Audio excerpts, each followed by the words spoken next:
not that the space has changed my view of things, but the thing was with me, I had to sit back and you got to look at this, man. This franchise has been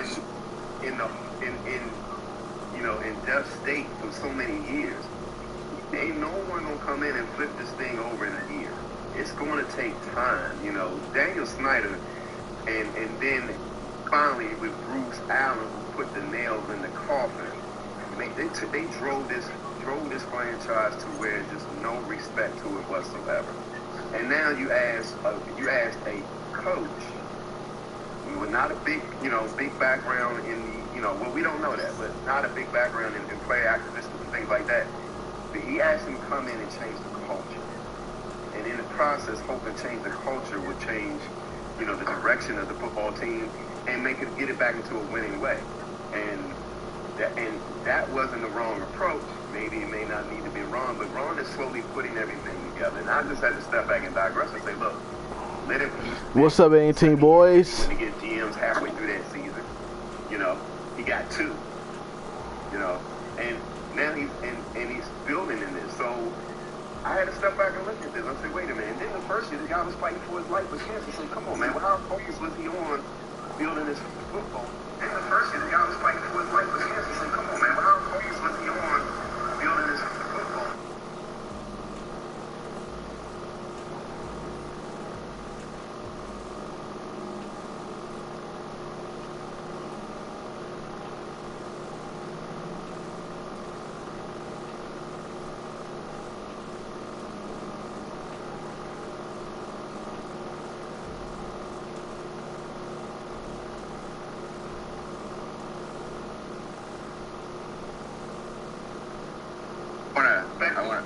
I want to piggyback on one more thing. Go ahead.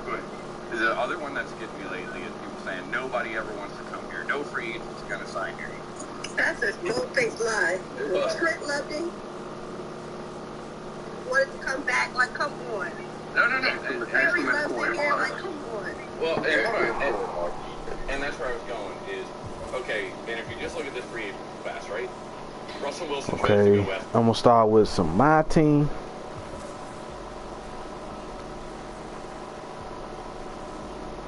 How's everybody doing? Happy Friday.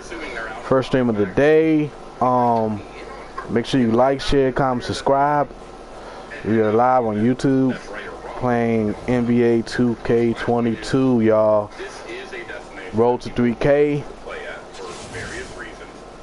Been able to retain our talent. They're not running out of here scared and like, I have to get out of this organization. Like, we've re-signed most of our guys. So, I don't know. I just want to comment on that. Like, yeah, we lost our Russell. Another thing too. There's a lot more to it. Another thing too, Art, is overpaying. We franchise to overpay. That's been dead and gone for years. Oh shit. Got some new cards. Okay. Next year, they're gonna look like they're bargain contract. We talking like back with Deion Sanders and Bruce Smith and guys like that. R.I.P. Kobe Bryant. Got him too. Let's go with Albert Haynes. I'm starting to really get back in sync with my team. We haven't been the big spender in the league. That's old, dead news that people still talk about. And that ain't even true. And that's the part that I just don't, that bothers me when people come on and say stuff like that. And it's like, are you being real?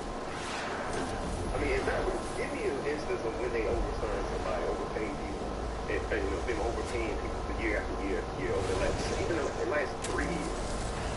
The only one was Landon Collins. That's what I'm think of. Other than that, we have been doing pretty good. Well, and Landon Collins was Bruce Allen. Right. Yeah. That was his last thank you to us, or last gift to us, was the Landon Collins And contract. that was nearly 5 years. That was my first year down here in Atlanta. That summer down here when they signed Landon Collins. That was nearly 5 years ago. Ooh, got Shaq too. Oh yeah, definitely had to make some adjustments to the lineups. I'm sick of hearing him. Yeah, I'm sick of you too, Steve-O.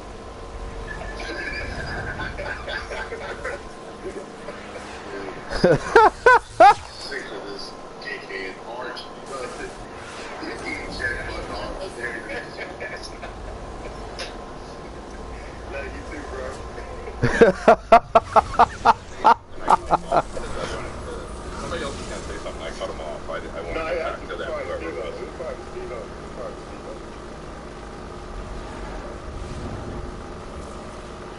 The one thing I was saying, I hope this year they honestly change, like have the off the coordinator. I really hope he does more with the offense. Like I think that's what push us to another level. Like that defense get some work on, honestly. You know? Man, Kayla, Darren and I, a couple of spaces ago, we were talking about like we can't even identify the offense, and not to really be negative. It's like, what do we want? What? One down the next week, another down. Like there's no confidence. You know what I'm trying to say within the offense. Yeah, hopefully we win with a more talented quarterback. Well, I talked about that earlier. Like, the offense's identity changed throughout the season last year. A lot of that was based on injury. You can't be a pass-happy team when Curtis Samuel is out, De'Ami Brown gets hurt, and Logan Thomas is out. Like, and that's when they switched to run focus. So I think they did a decent job of adapting when they lost their true personnel. So yeah, I agree. We didn't really have an identity last year because that identity evolved and went on based on players not being available. Yeah, it's like we'll be good from 20 to 20, but for some reason when we get inside the 20, sometimes he loses his mind and just run a crazy play for some reason. Third and first down, if you ask me. Yeah, sometimes they try to get cute. I do agree with that. But I kind of rail back. I just feel like let's just see what he has as a quarterback right now. Let's see. That's just my thoughts. You know what's funny? I feel like for the past 7-8 years, and I don't know how many offensive coordinators have been in that, but I'm talking even from Kevin O'Connell, I think that was his name, Kevin O'Connell, Sean McVay, Kyle Shanahan. The fan base has never been satisfied with the offensive coordinator. So kind of to Arch's point when he talks about the criticism and others, well, tell me who's the offensive coordinator who did it right. I feel like that's a constant narrative too. I've never really heard of an offensive coordinator where they've been totally satisfied with. I think when we hired Sean McVay, I believe it was the total, because I want to say a lot of the fan base was rooting for him to actually take old boy back, Jay Cruz back, if you ask me. I The believe fan base bashed Kyle Shanahan when he was here. But Kyle had the best. 2012, nobody saw that offense coming. Yeah. He had the best. They had the best offense, one of the best offenses in recent history. In 2012, that first year with Archie. Yeah, but they bashed him after that. The fan base really did lay into Kyle Shanahan. McVay's probably the one that people were questionable of his play calling, but I'd say McVay was probably the most liked by the fan base. But I think that remorse came after the fact. After he went to the Rams and they realized how good he was, they was like, dang, he was here because we should have kept him. But remember, before he left, the offense wasn't that good. They liked Sean McVay around the league, but our offense wasn't that good before he left. Like, it was one of I pull the stats when I get off the road, but one of them 2 years, we weren't that good. I feel like it was maybe the 3 and 13 years. Hold on, let me. They were good between the 20s with McVay. They struggle in the red zone. It's like, it seems like everybody does. They get to the red zone and then they got problems. And his offense is struggling. Because I do recall, that I was still upset with him. Gotta use these cards while putting them in the lineup ASAP. When he interviewed him for the job, I was like, well, that's kind of cool. And my thought was, you know what? I'd probably rather have him than Jack. So fire Jay and make sure you keep him, and then all of a sudden you got the job. But he struggled between these 2020s. He was great. When he got to that red zone, it's a wreck. I agree with that. Because at the same year, wasn't under him as an offensive coordinator with the same year we had the 2000, the two receivers, like 1,000-yard receivers, like the first time in years. Ooh. When the offense was humming, we had Kirk, Garcon, Deshaun, Oh my goodness. Yeah. And Jamison Crowder. Hey, Jamison Crowder. Who was the coordinator then? I can't remember. Was it? It was Sean McVay. Okay. And you know what happened to them too in the red zone? You know what hurt them in the red zone too? Was when Jordan Reed got hurt. Yeah. And that started killing them in the red zone too. So Because remember that year beforehand, he had like 12 or 13 touchdowns that year beforehand. Monte was the playoff year under Kirk Cousins. It's very similar to what happened to us this year. Yeah, happy Friday. Effectiveness went way down when Logan Thomas got hurt. Yep.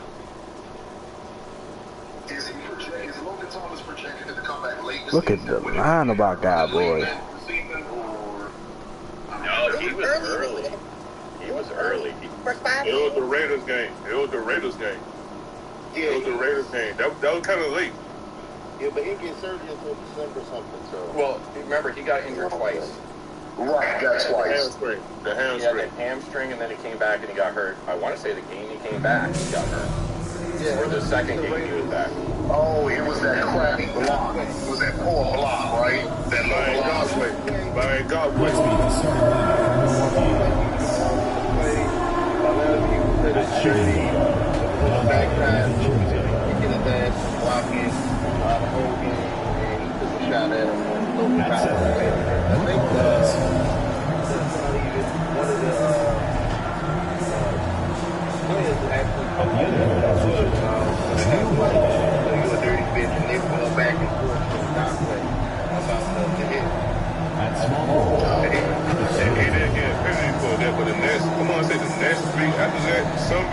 Somebody else, man, but the same exact kid, they got penalized. The head coach of the visiting team is Mike Williamson. What I saw happen this year in the red zone was Logan went down, everybody started really, covering Terry close and then over the top once you got to the red zone. And it gets a lot further field. You don't really have to cover over the top. You dedicate 2 guys to him. We didn't have Logan there as that second threat.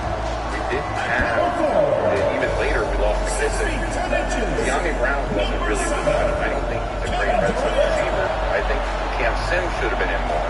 And you saw a couple of he had a nice red zone. But, so I think...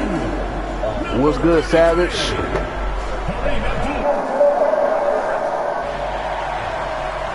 Oh, yeah, we play at home, too.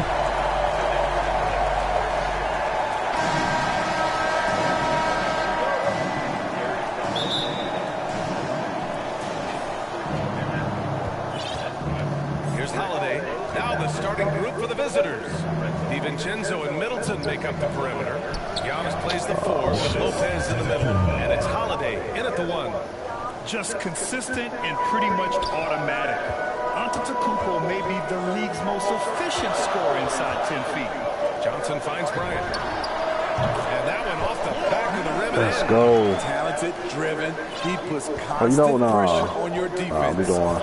Can't do man-to-man on this team, on any of these teams. Middleton against Jordan. Ooh, Durant with a steal. There we go. Here's the break. And slam dunk by Jordan. What's up, X-Man? How you doing, bro? Appreciate you, man. I gotta go to one of your streams soon, man. I know you were streaming the other day. Look at his defense, bro. Oh my God, bro. Blocking out distractions is key to achieving greatness. Outside Holiday. Pass to DiVincenzo. Throws it up high.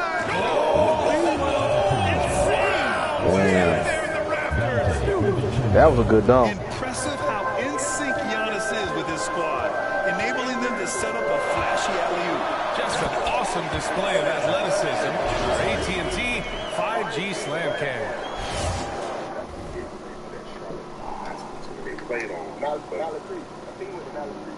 FYI, I wasn't coming to it with you there. Independent. FYI, I just posted a topic in, so it's the first one on the list now. Or now it's the second. Alright, we will be his sexy pair of hands. I'm surprised people aren't out there watching. Yeah. Real quick, back to that point, in 2015, when they finished 9-7, the offense went 10th, and then the following year they finished 8-7-1, the offense went 12. Those were the last years of the day of the coordinator. They went to the round after that. So, I mean, numbers were volume. Well, that's good numbers, man. What was their I'll tell you, those The finishes defense are is always crazy extra right now. special when they come from your point guard. Oh, forget about his passing. Can we see more dunking? It just shows you the Hell no. versatility. This guy can do a lot of different things for you. Now here's Johnson. Pass to Abdul-Jabbar.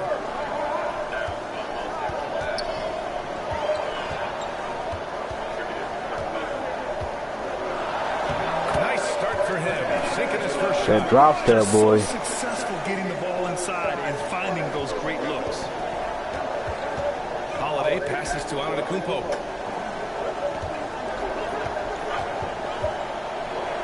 And Giannis is carrying this team. Oh, showing power and grace in the air. Giannis, one of the best dunkers in the game today. Here's Johnson. 2 shots, 2 makes. Well, I didn't think he was going to make that. They've come out hot. I mean, really hot. Perfect from the field thus far. Holiday passes to Antetokounmpo. That's tipped. He can't get it to go. Ooh, Durant with some nice D. To the paint. And here they come. And it's slammed in by Durant. Cooking this team right now. They're simply not missing. Unreal. Good shooting can be contagious. You see the confidence running through this team right now. Now here's Holiday. Pass to Antetokounmpo. Yes, it's good. Antetokounmpo has got 8 points. The underrated vision of Holiday. I like it when He's the only one that's really I think scoring. his coach does as well. Well, you can't ever feel safe with Holiday on the floor. Grant, he is one of the great ball hawks in the NBA. He reads plays very well. He has a good wingspan to swipe away errant passes. One of the many reasons Holiday is such a great defender. Put skyscraper in.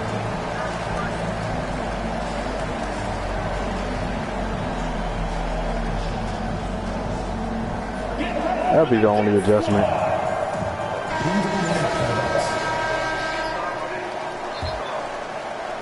There's a minute 54 left to play in the first quarter. Over to the left wing. Jokic in the post. Defended by Portis. Jokic shot is good. Their defense just falls apart once the ball goes inside. Here's Milwaukee.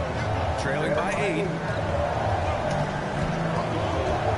Here's DiVincenzo. Hell no. Here's Middleton. Come on, man. That ain't no foul. He'll take 2 from the free throw line. Hey, if you can't block it, sending him to the line could be the next best thing. And he makes it first. And Chris Middleton, a great three-point shooter, but he's got a deadly mid-range game as well, Grant. Middleton is just flat out a shooter. Can pull up from anywhere on the floor. If you give him the mid-range, he'll take it and punish him. Connaughton, he's checked in for DiVincenzo. Can you say Look at that. immediate entry into the highlight reel? What a tough BA. It's showtime now, man. They've built up a lead, and they're starting to rub it in. Outside, Hill. It's Portis, high post. Over Jokic. Oh, and there's the whistle. Out of here, man. Make sure y'all hit that like button, share it out, tweet it out. How was y'all day? That one misses. Week, Friday. At the line for 2. That's off as well, so he misses both. Here's an 8-footer. No good, a bit long that time. Here's Milwaukee. 8-point game. Here's Hill. Nikola Jokic grabs the miss. Here's Pippen. Looking for his first basket, still in this one. They're not wasting any time putting their stamp on this game. What a start. Play calling has been fantastic. They've been a step ahead of the defense since the opening. Look at the years that you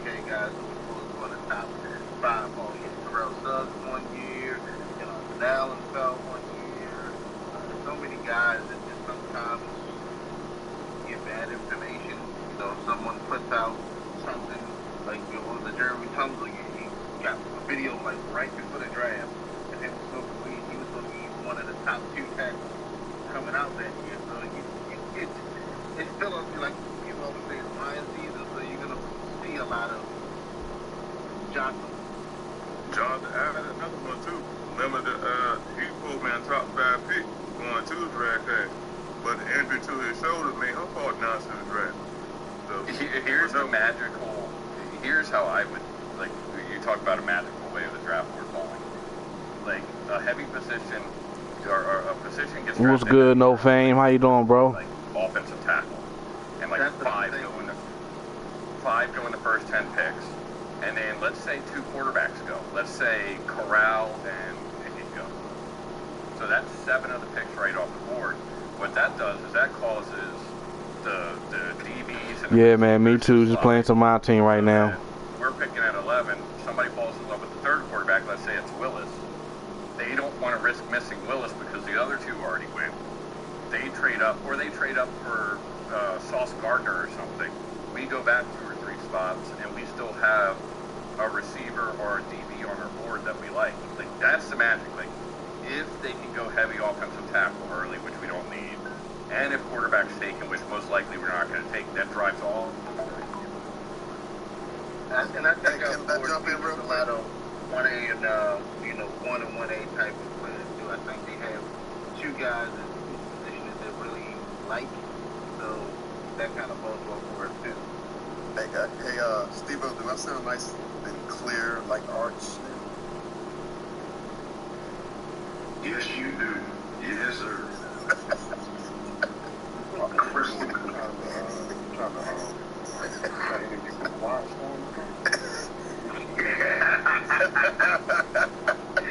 You wouldn't have found a box where those wired ears Hey, you're right. I was digging them out. Look, I was digging them out. I'm going to have to use the adapter for mine. My phone doesn't have that little thing anymore. Yo, Pierre, you want to come out? Yeah. I'm from the middle finger. I'm from the east side. Yeah. East side. Yeah, man. Hey, Darren, what was that point that you had put up earlier? If we're good on moving on. Darren, now. Kind of what Arch was saying as far as, and he really did just break down how trade it down and break it down as far as like the positions that are go ahead of us at 11, and even if you decide to move down, what you can still have fall into your lap because of what talent is out there, what teams are going to be. So I feel like we kind of overlooked that even though we need help, we look at it as at 11. I don't think we should look at it that way. If I'm looking at it wrong, I look at it as move down if you get a third this year and not too far below 2025. If third this year, that's a good haul. Then you can still get your Troy Anderson linebacker or whoever that guy may be that may fall in the 3rd round or what have you, and then you can get your receiver in mid-late 1st round and still get what you need. So I don't want to look at it as if we want to miss something at 11. I was just thinking more along, like, you might not get Garrett Wilson, or you might not get.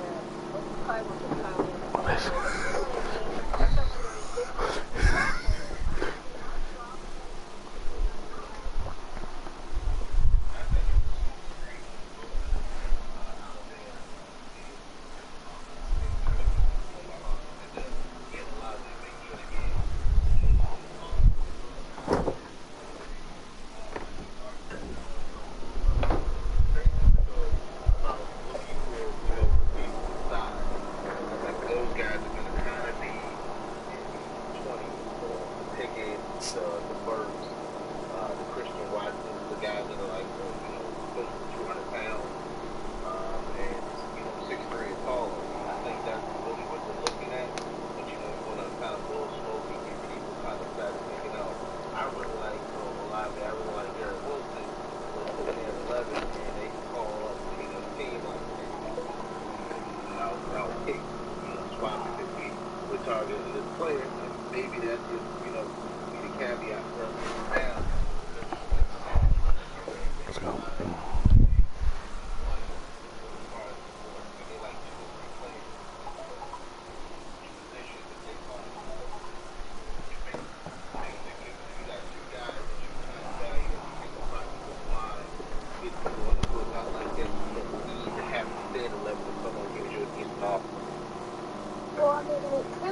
Ron is the decoy. And he's talking to people, but our scouts are going to the guy that they really want to Right. Right. Well, and I've observed that with this staff of they meet with all the players, but the one that gets like the pictures of and the one that gets the press isn't the one that they met in the room and the one they actually drafted. Tip. Here's Middleton, rejected by Jokic. Assertive Good block. defense from Jokic. Using But we didn't have other than the thing else. I might be wrong, but I think that's what I think. Well, and they split duties, right? Because a lot of these pro days happen same days, this and that. So they'll send the GM to this place. They'll send the offensive coordinator to this place. They'll send Ron to another place. And it's like, you know, Scott Turner might be talking to the quarterback. And Ron might all of his reach to get on top of the shot and deny it. Pass to Pippen. Takes the three. It's hauled in by Portis. Outside Hood.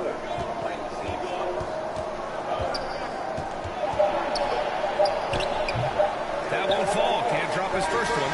And as we conclude the first quarter, a one-sided game so far. They're up by 10. One-sided Quarter game. number 2 coming up right after this break. Don't go anywhere. and to try and drive other teams to think that you're interested in somebody like they were talking to Malik Willis. And if you're just tuning in, we've got a wide margin on the scoreboard, but plenty of time left for a comeback. And from what we've seen here from the home team, what's your take so far? I'll tell you what, judging from that first period, you have to love what they're doing offensively. Crushing it. Absolutely crushing it. Shooting lights out. Building a big lead. Here we go. Okay. Attacking the rim with power. Tremendous finish. Milton wasn't going to stop that. Milton, I don't even know why he even tried to guard him. Still getting warmed up offensively. No buckets yet in the game from him. And from Milwaukee, Chris Middleton is out there with Rodney Hood. Then there's George Hill. Then there's Pat Connaughton. And it's Portis in at the 5. They've got numbers. Here's Duncan. And a nice finish on the layup. 6 points for him. That's 3. Hey, look at this lineup. And I think they've been airtight, as like you do. Did anybody get any scent of Carson Wentz before it happened? No.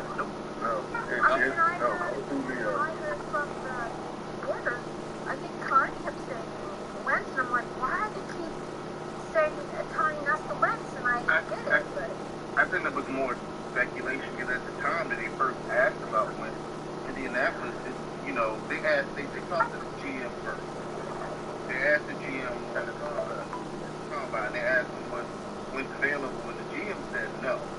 So that's why all of the stuff kind of iffy about, you know, who was the mastermind behind pushing the trade. Because initially it was no, we're not moving on from him, and then they got a phone call saying they came from Earth. The only one that sort of leaked early that I can think of was Norwell. And I think they probably already had an agreement with him, but they don't release anything officially until the player signs on the dotted line. So I think they probably already... Go ahead. To me, something about that week of how often they're going to fire him. I remember that conversation. You were breaking up. I couldn't tell what player you were talking about. Andrew Norwell. Yeah. Guard. I just thought that was the most obvious signing ever that we were going to do. Yeah. He was the only one from my recollection that really there was word out there before it happened. All the other ones were like, boom, we signed this guy. Even our Cam Sims and our McCain, like we heard they had let them go and talk, and then all of a sudden they were like, there was no, yeah, I don't know. I think they're doing a really good job of keeping it close to the best this season, or the last 2 seasons.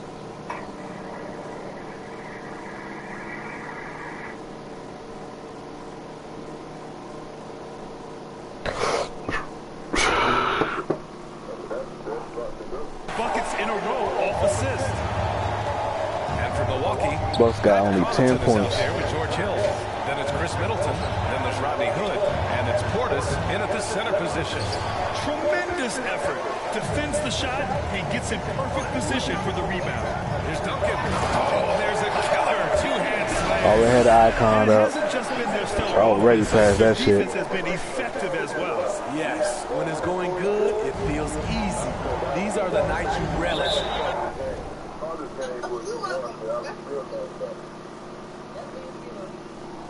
But they're tough to replicate. Timeout call. Milwaukee. Protect the hole harder instead of tiptoeing a lot. Well, doesn't he have to be more patient? I thought they said last he should go into the hole. Yeah, but you can be patient and still hit the hole hard, and that was a complaint that I heard from like Turner and from Rivera. Is they said they want him to run like sometimes run the pass. We need to just be the power back. He's a big boy, but he doesn't always run like that. In the rim has to be their top objective right now. And it boils down to the question, toughness. One team showing it, the other allowing itself to be bullied. DiVincenzo pass to Holiday. Here's Connaughton. And Lopez. Ooh, that was a nice take. Lopez has got his first 2 points. That was a great pass once the double team came over. He hit the wide open man perfectly. Durant pass to Bryant. And Antetokounmpo over to help. Durant for three. Yes, sir. And it's Bryant. That's what I wanted to happen. Durant's got 7 points in the game. A shooter of Durant's skill will always be a go-to guy. Once he has the ball, it's a done deal. DiVincenzo pass to Holiday. Here's Connaughton. Pass to Lopez.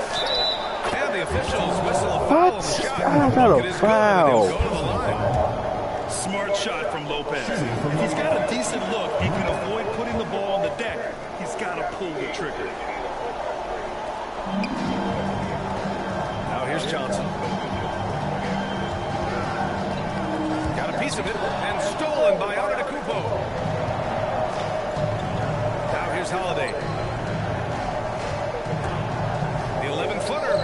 Good as the jump shot falls. Talk about scoring the basketball. Legit player. Holiday got paid because he can play. To the right side.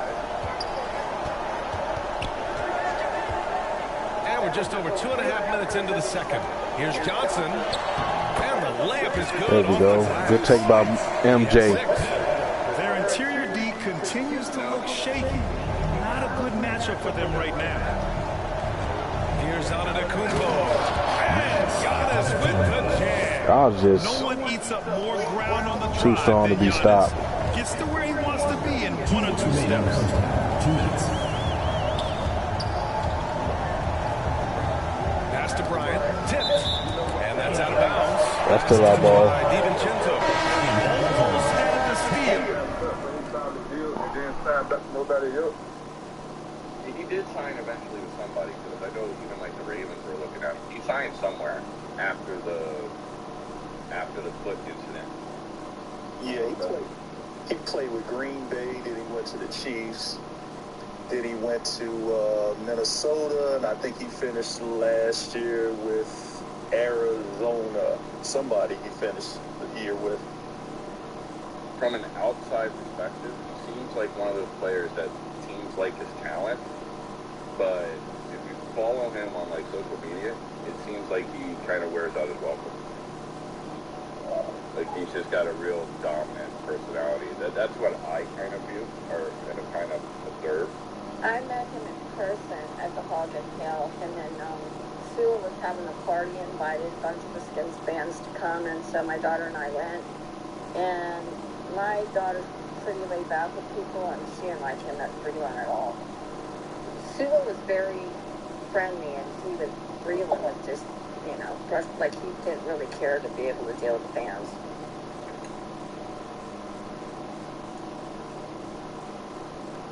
Is anybody going to the draft party next month? Have they already announced it? No, but I was speaking to my season ticket lady, and she was saying that they're actually planning it. It's probably going to be similar to the parking party.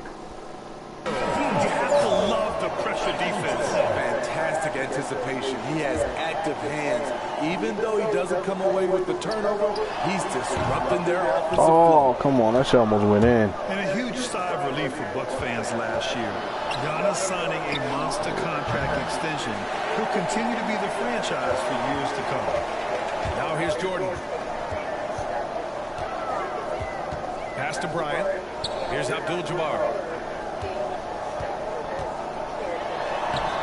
Good work defensively by Lopez. And you know, Grant, many wondered if Giannis would test free agency. Ultimately, avoided all that drama. Yeah, I mean, he wanted to stay and build a winner with the Bucks. And you know what? He did just that, bringing home the NBA championship. What a reward for the fans in the city of Milwaukee, and just tremendous character from Giannis. The shot by Holiday, no good. Nice rebound. Trying to match the other team's intensity right now. Pass to Jordan. On the wing, Bryant. There's the triple. He drops it from range.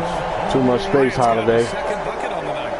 He drops yet another dive. Just facilitating this offense like a maestro. To the left side wing. Here's Antetokounmpo. Got it. Good job in the low post. He's really carrying the load, but no man can do it all by himself. And the foul on Brook Lopez. That's his first foul. First team foul. Substitution from Milwaukee. Here's Johnson. He has 6.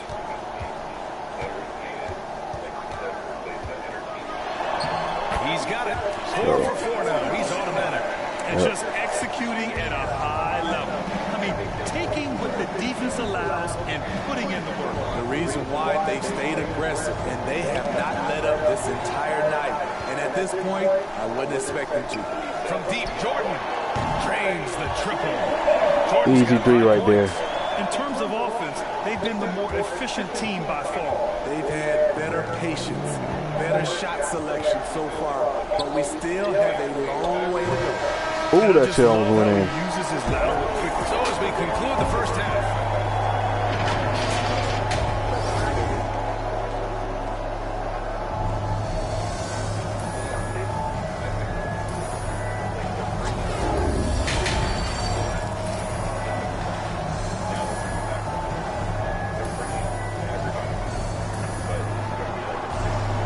And after a very lopsided first half, we'll see if things play out a little more evenly in the second. It's been a clinic out there by Giannis Antetokounmpo. He's been on a tear so far, throwing down some vicious dunks. I was a little worried for the rim in the first half. And I can't wait to see what he has in store during this second half. Some of those jams were downright absurd. And with the second half upon us, we'll find out if this game becomes the rout that it's threatening to be. Johnson is out there with Kobe Bryant. Then there's Kevin Durant, and it's Jordan in at the small forward position. That's the group starting the second half for Ty Lue. Doing a play they drew up in the locker room at half. Listen, put the ball in the hands of your best scorers and let them go to work. Keep it simple. Let's go, we Litt Gang Empire. Now here's DiVincenzo. Boy, no scoring yet from him, but that's likely to change. Johnson with it. I don't know if you noticed it, but some of it. It's filled by Holiday. Here's the break.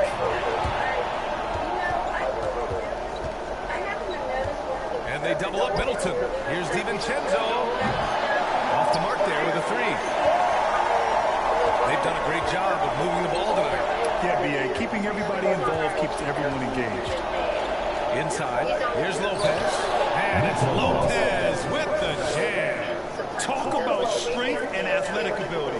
Lopez can maneuver against his opponents down low. It's Johnson with a drive. Doesn't What? drop. He's 4 for 5. Here's Milwaukee.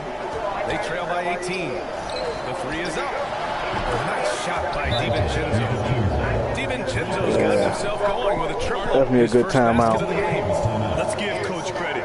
He's trying to find find a way to squeeze the most out of every possession. Critical part of the game. You have to be flexible. You have to be able to adjust what you're doing.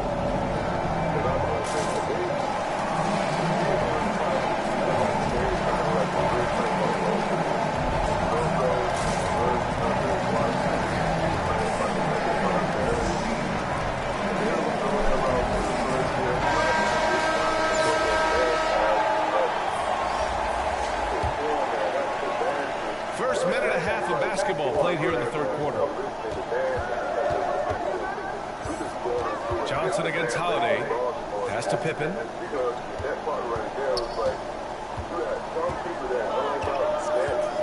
To the middle. Here's Abdul-Jabbar.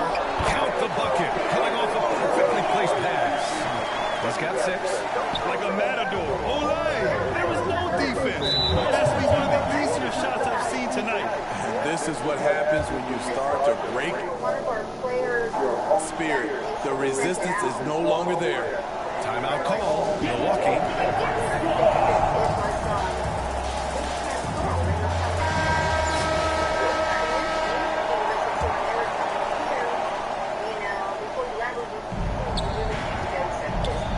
Johnson against Holiday.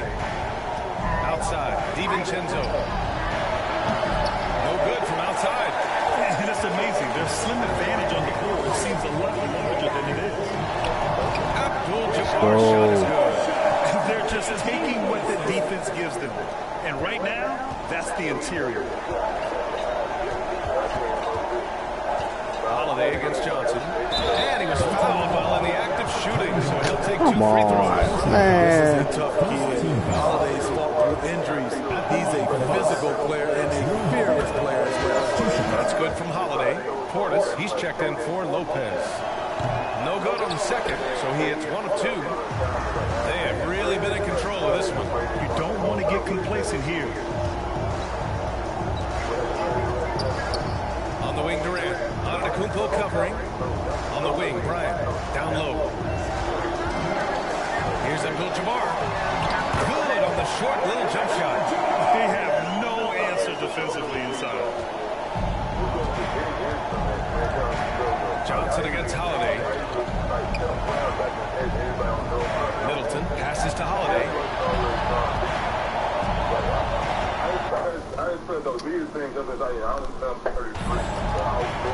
Drives to the hoop. And he converts the layup. Holiday's got his second bucket on the night. He's able to shift gears in an instant. Hard to stay in front of Holiday on the drive. And then Bryant with the dunk. And he's been an ideal teammate. He is gone, baby, gone. Plenty of looks with his passing. There has been an emphasis on ball movement, and he's been a major catalyst. Now here's Antetokounmpo. He's got 12. Abdul-Jabbar with a rebound. They are blowing this one open. Maybe the only question is how big will this lead grow? Pass to Durant. Fires for 3. Holiday grabs the miss. Here's Milwaukee. And he lobs it up. And Giannis with the jam. I mean, a true do-anything star. You know, Giannis' scoring ability sometimes is a little... Yeah, we all want them to win. It's been way too long. A little underappreciated.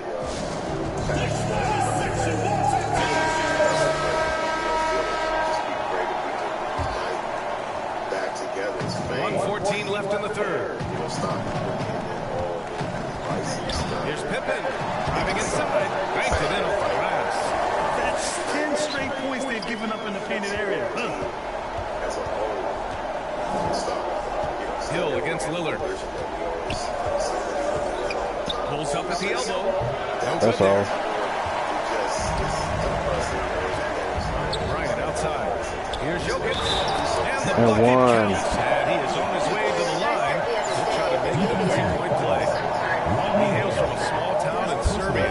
Jokic played basketball, but also a number of other sports that he credits for his current skill set. Yeah, he says water polo helped with the one-hand passes, and volleyball helped with the tip-ins. And the harness racing, well, who knows? But he was obsessed with it. Now here's Middleton. Here's DiVincenzo. Misses the layup. It's been a rough quarter for him.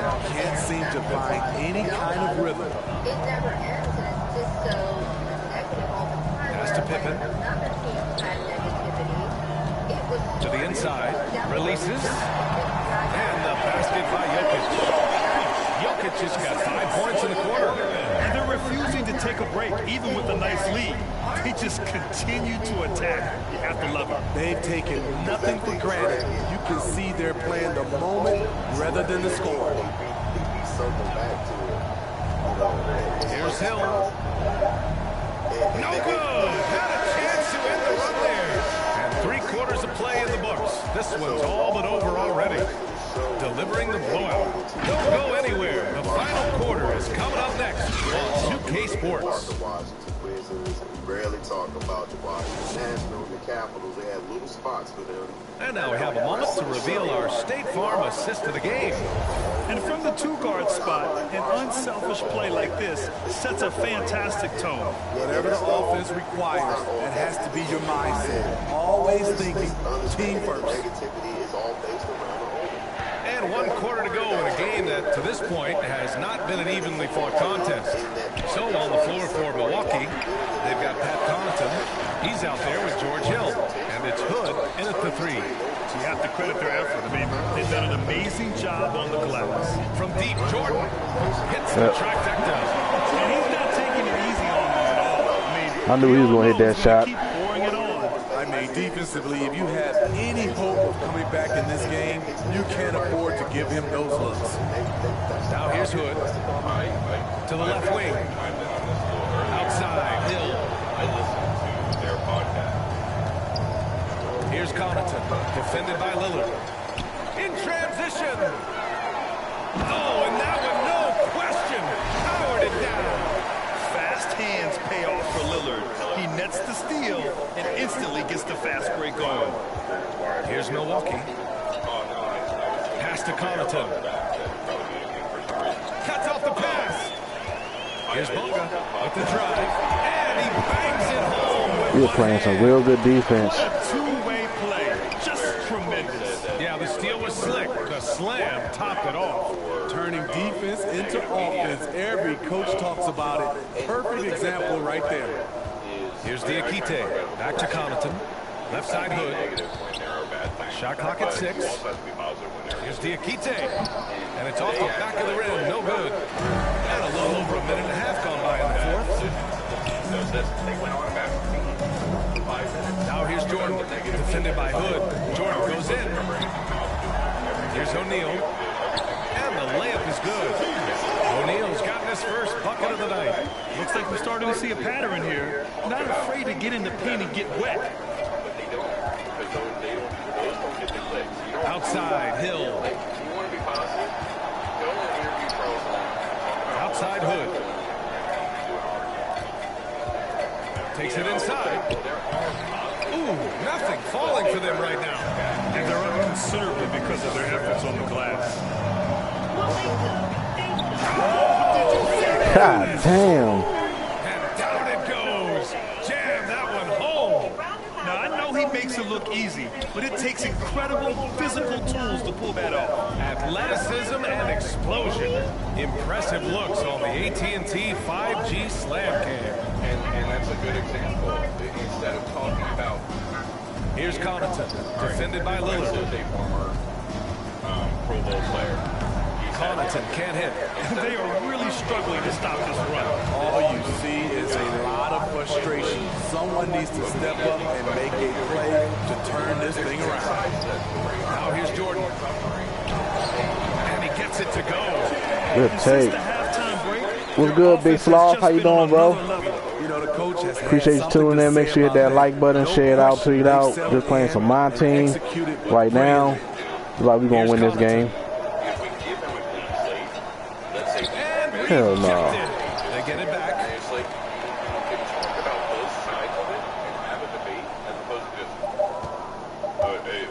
Fires the 3. They get it back. They're looking to extend this run some more. Yeah, they're operating very efficiently at the moment. So sick, the vertical ability. That was flat out awesome. He has that effortless knack for getting to the hoop. Yeah, I got I need to upload the last two. The baseline J. O'Neal pulls it in. O'Neal's got 6 rebounds now in the game. Down low. Oh, a great 1-2 punch. Beautiful pass and a nasty jam. And we know Lillard can score, but he's showing nice awareness with the pass to his open teammate. Now here's Hill, guarded closely. And the call is going to be, yes, an illegal screen.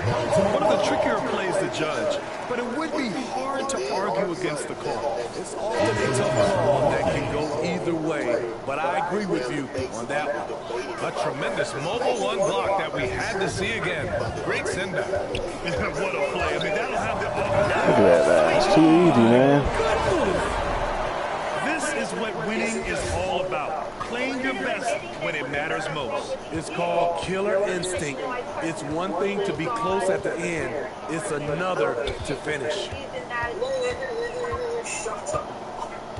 Pass to Norland. Out left to the wing. Clock at 6. Now Allen. Lets the 3 fly. Connaughton can't hit. I know he's on a cold streak, but he can't let that get in his head. His rhythm, it's been way off. The goal now might Shout out to the full, man. easy at the rim, so he could just see We the ball go in. we destroyed this team. Like, we gonna look at the box score. Allen against Jordan. Now Allen. Into the lane. 2 points. That one goes. So good at the rim. A slow defensive rotation leads to the easy lane. And thanks in the layup. Great job executing the offense. That pass on time and on point. He wanted the media to interrogate Wentz at his introductory presser. Said that they had him on the ropes and let him off the hook.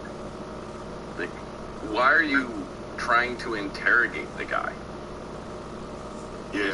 Is that the goal? I mean, he's another one too. I mean, it's just a straight skew of 8 that they that they spin, and then you capture people in that realm, and then they run with it. Now, normally I don't share non-blue check marks because I don't want to spread stuff because this is somebody's opinion. But did anybody hear the podcast that Livero was basically talking about Wentz and they let him off the hook? And Who is Livero, do you know? Tom Livero is Tom Livero. He's definitely one of the older school guys that go back a little bit. Kevin Sheehan was okay until maybe the last 3 or 4 months with me. I don't even listen to him no more. Yeah. And what's the other? Al Galdi. Al Galdi was cool for a while, and then all of a sudden he starts spewing negativity. It's like if you have to, if you Al got more than a while to me, man. Like I think his conscience got more, not into what he was saying. I think now he's turned to more of he spews more negativity. I've been listening to him lately, and I'm kind of like saying, wow. I mean, I wouldn't even expect it out of him, and you know, I hope that was just a moment that I happened to listen to. But yeah, Kevin Sheehan, you know, he definitely, you know, he done flip. And it's, to me, I think they feel like that's the best way to go, is to bring negativity and spew it all day long and turn the fan base. Let's talk about Terry for a second, right? Mm-hmm. Terry's a team leader. He's a captain at receiver, which is freaking rare to have a selfless person at receiver. All things point to them signing him long term. But all the media is talking about is, are they going to mess up? Are they going to let him out the door? Are they going to have to franchise him and hold him here? Is he going to be willing to sign because we don't have a quarterback? Everything is negative about Terry. Like, should they trade him? What would be the compensation package? Should he seek a trade now? I saw that one. That pissed me off. Like, come on. Like, this is our guy. This is a team leader. He's the face of the rebrand. And I said it before. They offered Amari Cooper $20 million 2 years ago. They're going to offer Terry more. I don't see them lowballing him. I think they view him as a key piece of this offense. But the media is like, should we trade him? Is he going to want to stay? Are we going to mess up like with Cousins? And it's like, Cousins was Bruce Allen. And Brandon Sheriff was mostly Bruce Allen. That relationship was hurt before this organization got a hold of him. See, they don't talk about the fact that they offered Brandon Sheriff top guard money in the entire NFL, and he turned that down. He wanted to be paid the most highest paid offensive lineman in football. And they said, well, we'll work on it. So they offer him top dollar. They don't talk about that. They don't talk about that. And I relate Terry's extension to John Allen. Nobody's comparing it to John Allen. They're like, oh, well, look at what happened to Brandon Sheriff and Kirk Cousins. It's like, yeah, but John Allen is a guy that they drafted, and they just extended long-term. They paid him well because they view him as a future key piece of the team. And why isn't Terry compared to Allen? And right, and didn't they do that contract in season? I think they have a plan, and I think they're probably going to sign him, extend him in season. I think they're trying to fill some pieces now with the rest of the cap money. They have a plan. John Allen was right at the beginning of training camp. It was literally, I think, the day that training camp started, because they got him on video walking up to the other players, and everybody was congratulating on his big payday. But the point was that it was after they built the team. After the draft. It was after the draft. After free agency was done, then they sat down at the table with him, and what you had brought up before, that's what we see them doing with Terry. Sometime between early training camp and before the season started, getting the deal done. And don't forget, after the cut over stuff with Landon Collins' contract, that's what we probably see for Terry. And Ron has said he likes Terry like that. So the home Let's crowd go. happy here as they get the victory. Well, this might not have been the most competitive game we've ever seen, but you've got to appreciate their masterful performance. And I'm sure their fans appreciated it too. We saw the outstanding defense and a loaded offensive effort, and they were just dominant out there. And that'll wrap it up, folks. For Grant Hill, Allie LaForce, and Steve Smith, I'm Brian Anderson. Thanks for joining us tonight. So long and good night, everyone. Let's give them the benefit of the doubt. Look at what they did with John Allen. They're going to get it done. It's just not the time. And then,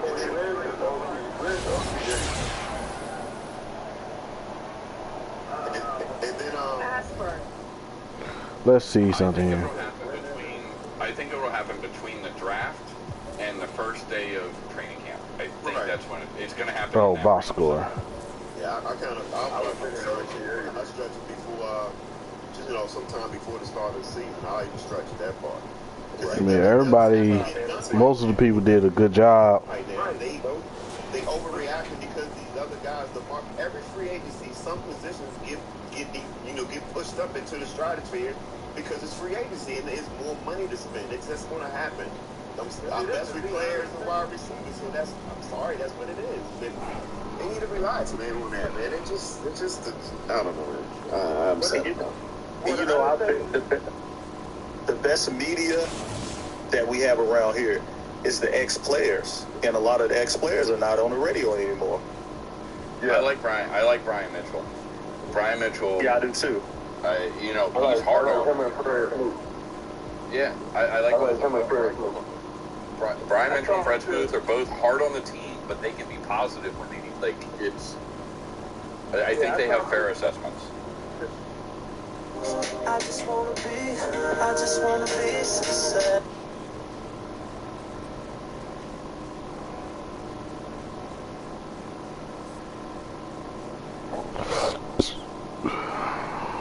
Structure his contract 5 to draft.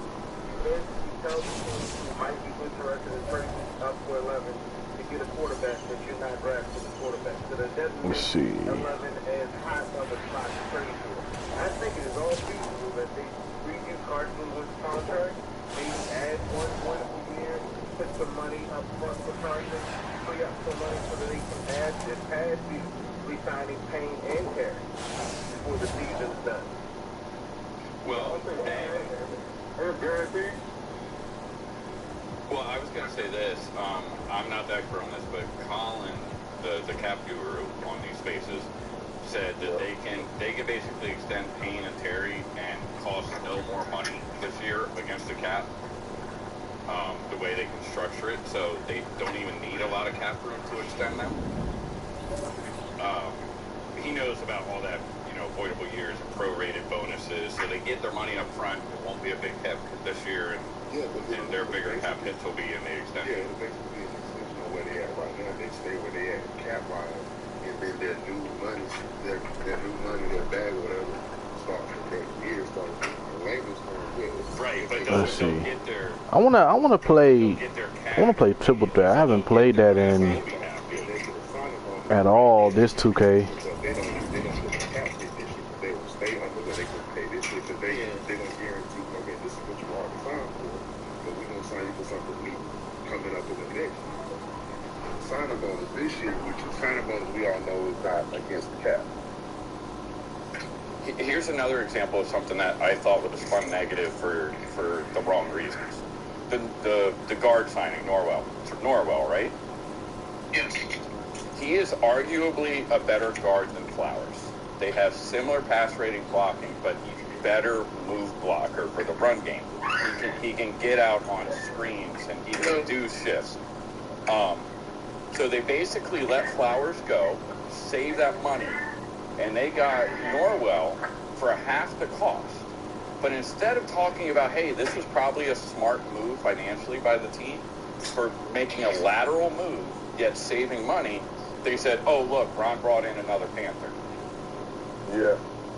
Right, yeah, that's the story that they spin.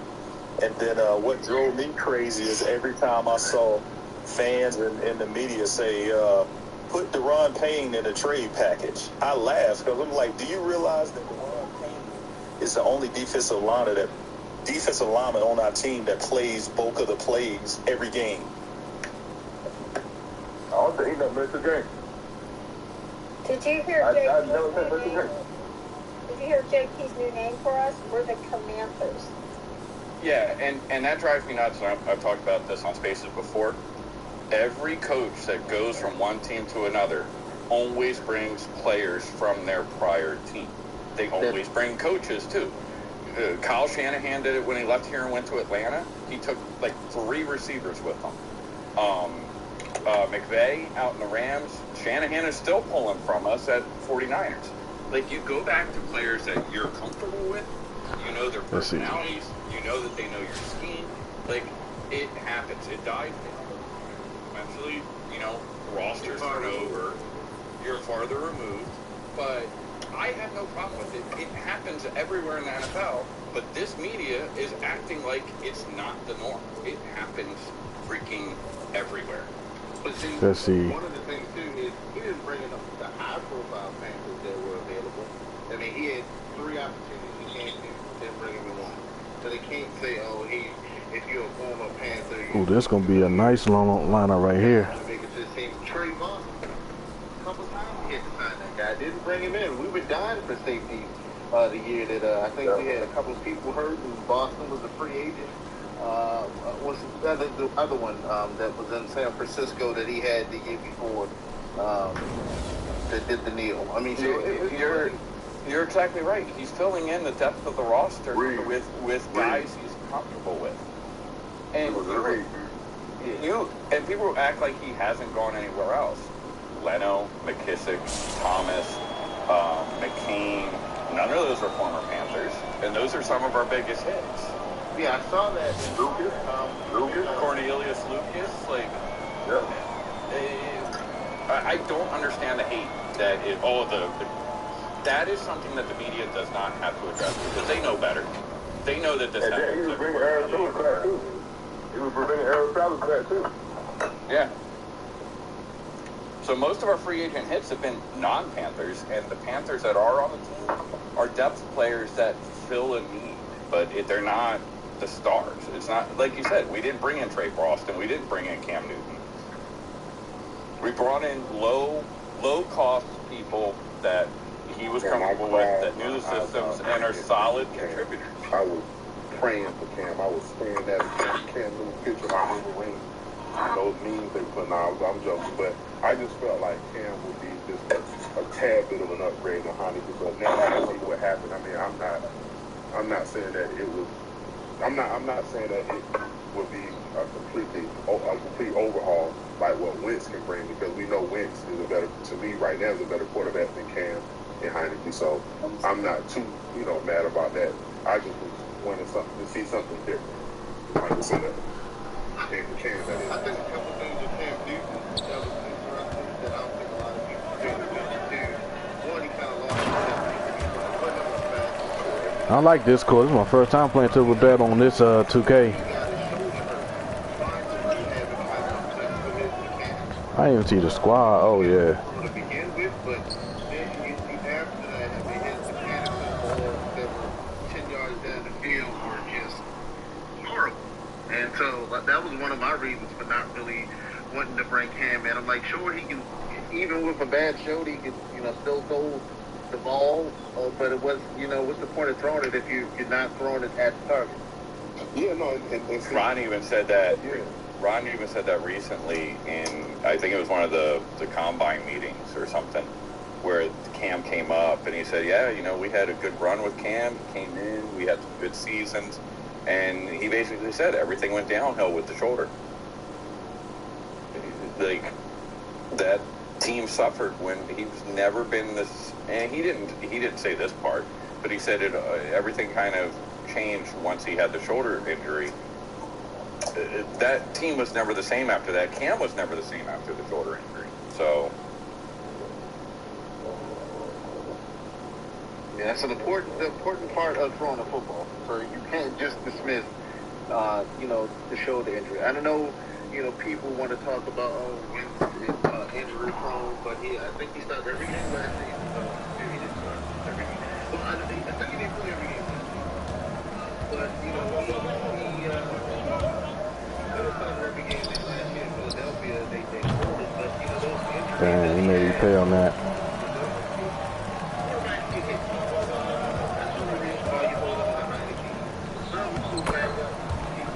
Go. Oh, you got Alonzo Moore. What's up, Robbie? What's good with you, bro? How you doing?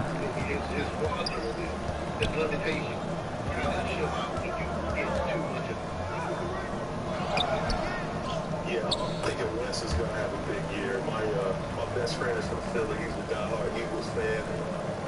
He would rather have Wentz right now.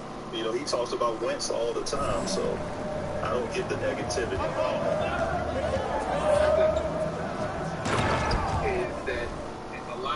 I went back and tried to watch some of the Hard Knocks from NC, the Hard Knocks with the coach. After we try to see some of it. One of the things I've noticed about that team is the way the team was built. They were built to run the football. I know people talk about their offensive line and how great of an offensive line they got, but their run blocking is 10 times better than their pass blocking. Because there was a lot of plays where, off the edge, he was getting a lot of pressure. They didn't bring back Eric Bishop for me. Kansas City let him go. He was the number one pick. Yeah. So, I think there's a lot more circumstances because the defense for Indianapolis sucked as well down the stretch. It wasn't just Carson Wentz, and the coach went away from giving Jonathan Taylor the ball. So This is my first triple threat game. we look at his overall numbers, and to win some football against the Buccaneers, the defense couldn't stop the Let's go. I think this game is I think it's 221.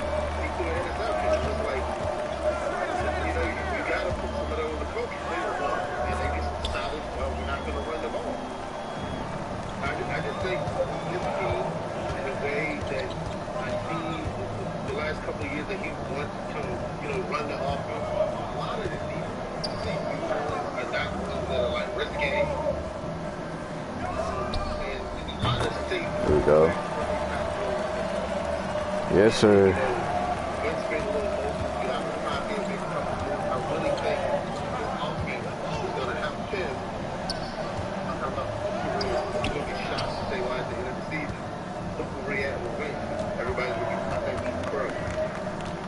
Because it's going to be hard to cover the Army McLaurin, especially with their speed, and we actually have a quarterback now, so it's definitely going to be some mismatches on the defense.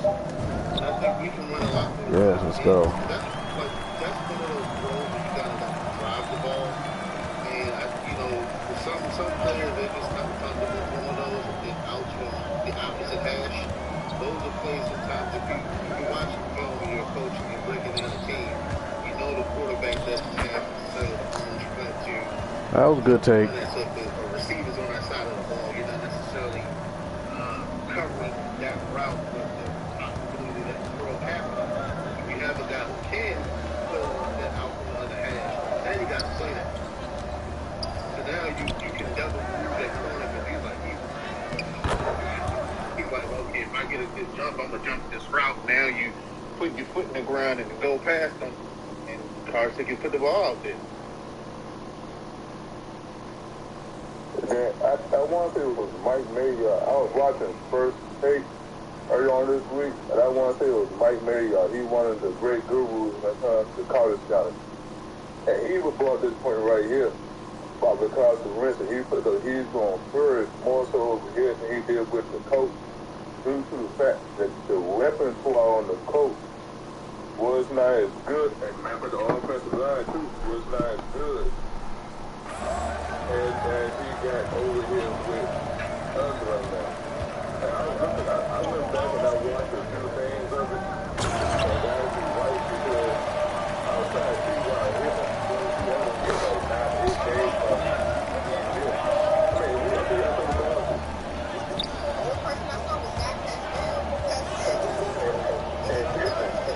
That's part about it.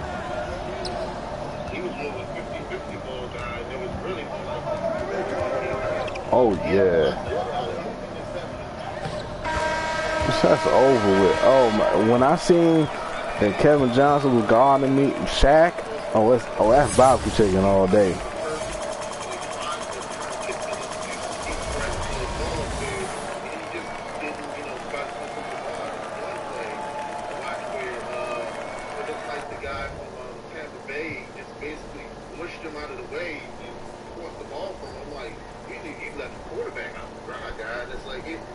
It's so funny how, when you have a negative media that spins and points out all but never points out highlights what the guy possibly could bring to the team. Because you just watch the offense play last year, especially when they ran the bunch to one side and Terry fingered up on the other side. And you kind of knew from the alignment that they wanted to go to Terry, but just where they had to make it obvious that, you got to be on the strong short hash of the field because the quarterback can't throw it from the other hash. So this is going to make the offense open up. I think it also will help the defense.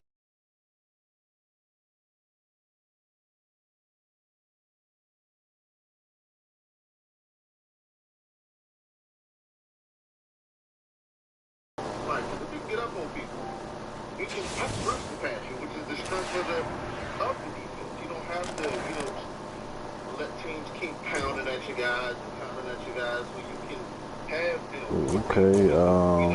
get into the ball, take away some of those risks and just dull people to sleep and then hit them over the top with maybe a Brown or a Terry with a shot, or even if they draft one of these young guys. Yeah, that's why I'm thinking you should go linebacker at number 11 to definitely shore up that middle linebacker position, and then in the second round, I would probably go receiver, maybe a cornerback, and then third round, if you didn't get a receiver in the second, get one in the third, or if not, get a quarterback like Sam Howell and let him grow. I don't think we have a third round. Oh yeah, that's right. Right. Fourth round. And if you get a linebacker, it gotta be one of the kind of linebackers that's gonna make an impact in an instant. Because the way the NFL going, it's like most defenses saying a 4-2-5 to the 4-3. I know we said on paper that we're gonna run a 4-3 defense, but you really don't run a 4-3 defense. It's really a base 4-2-5. So my instinct, if we're gonna draft, it's gotta be a receiver or cornerback or safety. I mean, me personally, I think our weakest part on the team has been safety. And I don't think nobody else has said this right here. I think it's safety. Besides cornerback, I think it's safety. Do you think McCain? I think McCain played pretty good at safety last year. Once they switched with him and Cam Curl, I think they played well. Down the stretch. I do want to see him more so in the second year, but I wouldn't mind having another second there so you can have McCain like slide down that nickel spot on third down.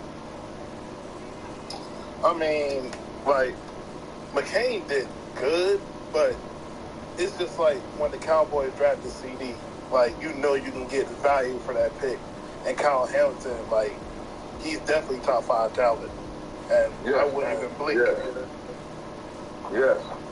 Oh, no, you don't hesitate if he's there. You know, one of the things with, you know, good teams is when good players fall to them, they don't just, you know, say, I'm going to keep drafting the need. No. Because, like, the Raiders proved that don't be stupid to waste first-round draft picks with guys who are in the second round. So I don't think nobody was like, man, I hope nobody takes Alex Leatherwood. So I don't think the Giants will let us have Kyle Hamilton. So y'all basically saying take the best available player at 11. Yeah, that's where I'm at right now because, like, at the end of the day, we just need talent, bro. I know we've been talking about wide receiver stuff, like, past couple of weeks. But, like, you can't deny that, like, Kyle Hamilton, Sauce Gardner, and even Darius Finley, those are, like, top-tier guys that probably bring the head on wide receivers. So if one of them guys fall, I'm going to have to take them. Well, another funny funky thing, I don't know if Archie and the group have talked about this, but we were talking about the possibility that kids from Oregon fall. Now, hear me out. At the end of the day, I don't think that they're going to be able to keep the Hold on, y'all. I think that all that out, based on his contract and everything, and I think they really like Payne and keeping those two guys together and, you know, Chase is, you know, one of the faces of the franchise. So if that guy is different on the small scale, you can draft him. Now you have a blue-chip draft chip out there where teams got to get a pass rusher, so they get more pass rusher, so they need to give you some picks and value for a Montez Sweat. And then you basically be restarting as the defensive end with a rookie on a 5-year contract, and you'll have to go for another 5 years. You have to give him big money just to do run this massive pay chase. And if Winston actually works out, you don't want to keep him around. So I think, you know, we can't just be like, you got to get a receiver, you got to get a linebacker. I literally think, because even a Jordan Davis, I mean, can you imagine that front? So it's Sweat. Is this going to be his 4th year?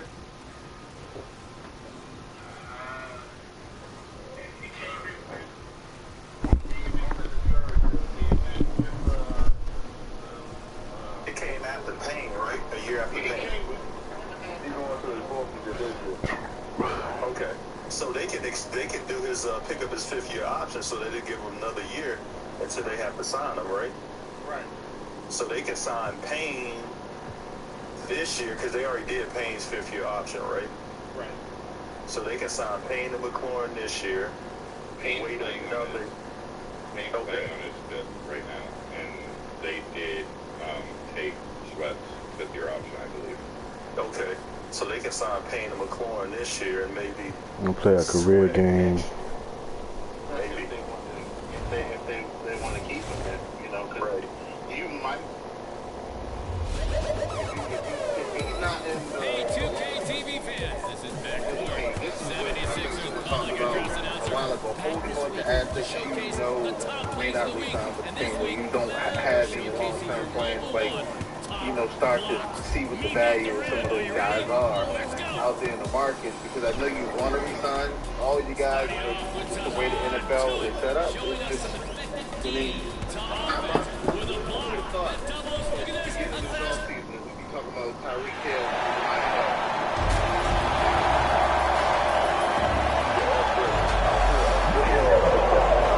Welcome, sports fans. Thanks for joining. And with tip-off coming up. Thank you. Well, he's got the right coach, and he is a terrific young talent. It's a pretty good match. David, thank you. Let's check out Indiana's starting lineup. The guard pair are Brogdon and LaVerge. Ooh, I gotta. Oh no, never mind. I'm gonna go in it then. Gordon and Jokic hold down the post for him. The guards are out there for him. Murray and Barton. And it's Porter at the 3. Now here's Murray. Up top, Barton.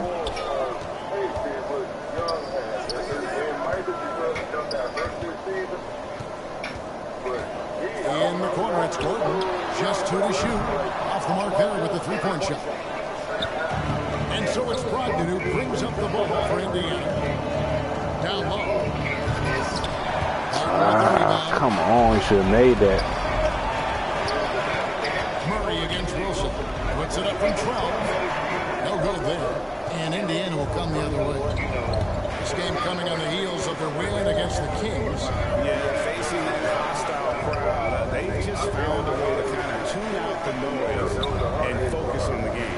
Well, the best way to silence a crowd is with your offensive game. Those fans got quiet in a hurry when the bucket started raining down. No-place jumper from the free throw line. Good shot. Warren's got the first points up on the board tonight here for the Pacers. Pass to Jokic. Shoots over Turner. Oh, and that one had the right spin on it, and it is good. Who did it all day on Turner? All about scoring, but Murray is about what helps his team win. You know, Greg, it is amazing the total effect Jokic has on the game. And he's usually top 5 in triple-doubles now. I mean, he's really worked on his defense. And the scary part is he's still only in his mid-20s. Kicks it out to Wilson. Driving to the basket. Go. And the big news for MP, he has struck a shoe deal. GA, you knew it was just a matter of time for the rising star. We know Nike wants that top-tier talent to represent their brand. And that's why they locked up MP. It's a perfect fit. That's the kind of D you need when he's got the ball near the hoop. They were all over it. 2 points. That one goes. If you want to talk about an NBA player who has poise and vision, that's Malcolm Brogdon doing work with the pass. That is nicely done. Now here's Barton. He's averaging just around 8.5 points a game. Oh, I thought that was going to go in. First quarter's feel, but not when you want to leave open. Here's LeVert. He's game in 13.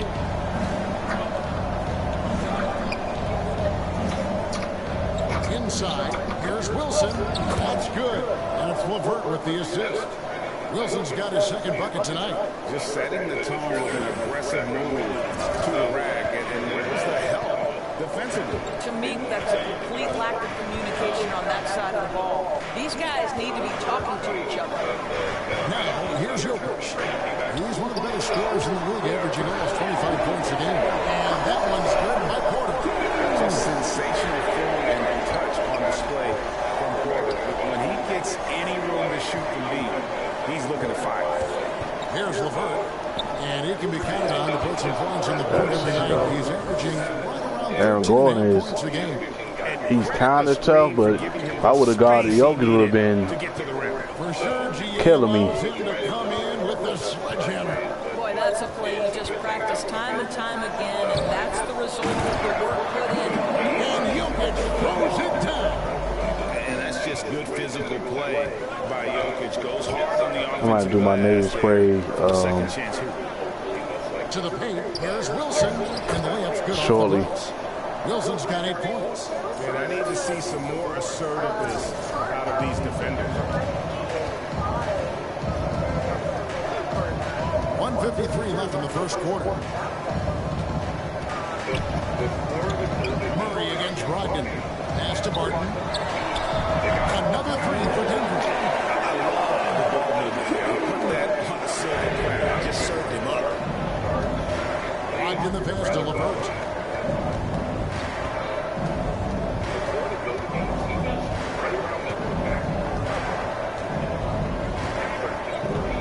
middle. Here's Wilson, and he dumps it down. Boy, you can really see the playmaking evolving. When Karis LeVert is hitting wide open teammates, it shows how special he can be. Timeout is called. First of the game for the Nuggets. You know, Karis LeVert really delivers exactly what you want from a guy at his position, which is points. Right. For Karis, it's about capitalizing on every opportunity the defense gives you. He's got enough range to complement an elite driving game. This is a guy who can get you a bucket when you need it. Big group substitution here for Denver. Jeff Green, he's checked in for Jokic. Jermichael Green comes in for Aaron Gordon. Austin Rivers, he's checked in for Barton. Campazzo is subbed in for Murray. So an entirely new group in now for Indiana. Sabonis, he's checked in for Miles Turner. Torrey Craig comes in for T.J. Warren. Jeremy Lamb's checked in for Karis LeVert. And it's T.J. McConnell in for Brogdon. Now here's Green. Looking at his point production, he averages almost 8 points a game. Yeah, well, that's all. He's a good shooter from outside, but not sure from that point. Boy, we're seeing it more and more. Guys looking to create additional space by stepping back further from the line. And that's 10 straight points in the paint. The defense, nowhere to be found. Green kicks to Porter. Green inside. Craig defending. Back to Porter. And there's the pass to Campazzo. Good, and a nice assist. And he hit that shot. That's 2 straight three-pointers they've allowed. And it's McConnell with the ball. He'll bring it up for the Pacers. And offensively right now, each team getting what it wants. Yeah, this is already a high-scoring game, but we knew that was a possibility coming into this one. Porter against Craig. What's good, MTB Magnus? How you doing, bro? If you new, smash that subscribe button. Hit that notification bell so you be notified every time I do any type of content, whether it's a live, short, or video. I do all that content. Whatever kind of content I do, you'll be notified. That's what's up, man. How was your day? How was your Friday? And one of the league leaders in steals and deflections, T.J. McConnell. It's all about better just reading the window. He does, but he is all hustle. And also, this will be his 3rd year. Substitution here for Denver. Coming off the bench. Jokic, he's checked in for Jermichael Green. Aaron Gordon comes in for Porter. Will Barton, he's checked in for Austin Rivers. And Murray subbed in for Campazzo. On the court right now for the Pacers. No way. He's met with Horn.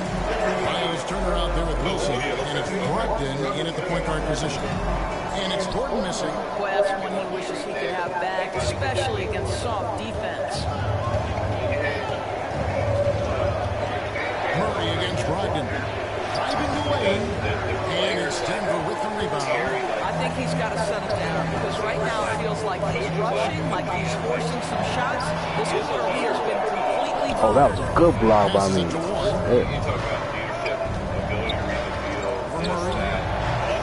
And the shot by Warren, no good. Denver leading by 9. Gordon deciding where to go with it. Outside, Green. And he can't extend the lead to double digits. And even without that 3-ball dropping for him, the defense should have done more on that last play. Pass to LeVert. 1:22 left here in the second. To the inside. Wilson powered down after the assist to put him into the lane. And no doubt they'd love to see him get a lot more of those opportunities. And that deficit will go away quickly if he does break. Now, here's Jokic. He's got 10. Brogdon with it. Guarded by Murray. I think that's one of the main things Kirk Cousins does not have. He doesn't Wilson have inside. He's against Green. Brogdon the pass to LeVert. He has a lot of And there's a nice one-handed slam. This is a good scorer who's got size and athleticism. Karis LeVert is not going to struggle to throw it down. Just to Jokic. Back to Murray. To the middle. And Green slams it in. Getting off the floor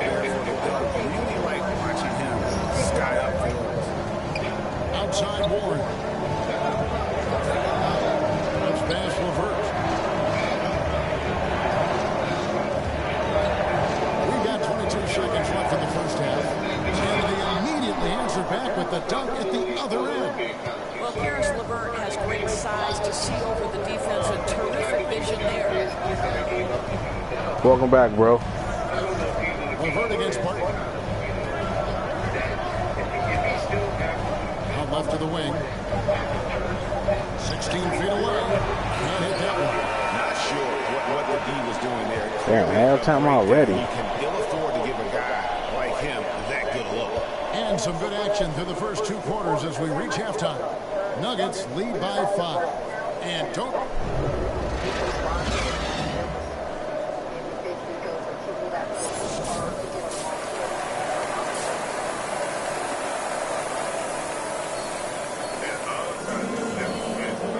Second half of basketball upon us.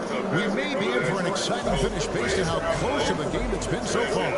It's been one outstanding game from Jay. You just love the patience in that first half. Waited until he got the look. You know, as a coach, you can preach good shot selection, but it's up to the players to execute, and this guy has done just that. Third quarter action getting rolling right now. Brought to you by Gatorade. All fueled up and ready to go. Here's who's on the floor. So out there for the Nuggets right now, the forwards are Porter and Gordon. The guards are out there for them, Murray and Barton. And it's Jokic at the front. Who's guarding him? Good evening, Kevin. Malcolm Brogdon has become a Pacers stalwart. He said, I fit the identity of this team as an underdog that overperforms and proves people wrong. I've asked to be the leader of this team. I lead with my voice and by example. I'll be fearless on the court so that my teammates can follow. Kevin? Well, what he's about, David. Thank you. Here's Jokic. Wilson grabs the board. Wilson's got 6 rebounds now in the game. And Greg, you had a lot of success playing in college and the NBA, but what was the most fun you ever had playing with the team? That's a tough call, Kevin. I mean, winning tends to be the most fun. So I have to probably say it's my UNLV team, but we had some great teams with the Knicks. Oh, good take. They were also a really competitive team. Well, that's the attitude Malcolm Brogdon hopes to bring every night. You can't be passive. He is going to attack on the interior. Murray, nope. No good. Pacers have gone 3 of 3 from the field since halftime. Jokic with the steal. Come on, man. Just had the ball. To the paint. Here's Gordon. Basket is good. He'll get a chance for one more. Made that.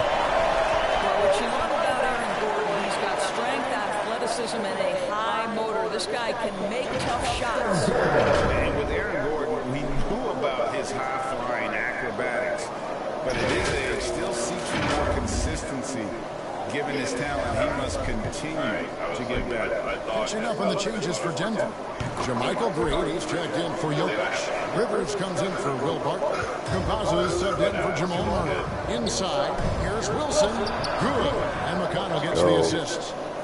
McConnell's got his 3rd assist on the night. I don't know what's happening defensively, but they're not putting up any resistance.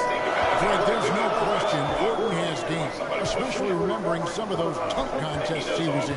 An impressive athlete, no doubt. And his outside shot has improved. Now he's got to concentrate on scoring more for his team. Clock is at 3. Rivers can't get it to go. Pacers trail by 3. Here's Craig, and he drives in. Those plays can make a difference in a game like this. Well, you know it's going to fire up, Greg, everybody on that bench.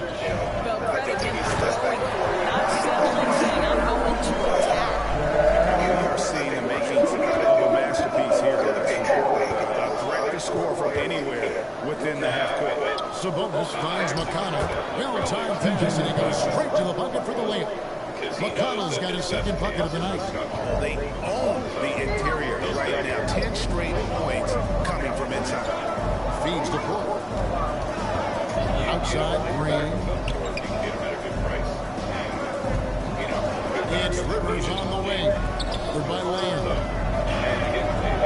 Well, now gets need to get a shot off here. There's Porter with the 3. No good. Oh, that's a board. Damn, some bonus. The game has been very close in a lot of areas, but rebounding has been the one differentiator thus far. Oh, and he went for the 2-hander on the slam using some muscle. Some urgency from him there, sure.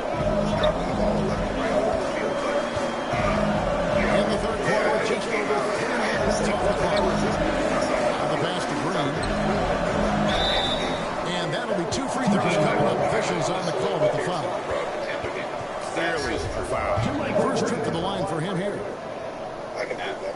And he makes the first. It was he went into the offseason, and one thing he had never done in his NFL career was last. He'd been injured. So he put on 25 pounds, and it took like 7 miles per hour off of his ball. So this offseason, he said, one of the focus. Green against Wilson. Green kicks to Gordon. So when you think about Murray, the pass to Gordon. Think about the Tampa playoff game, because that's what it should be. This year, Outside, Green. Wide open look here to Murray. Good. It's Green picking up the assist.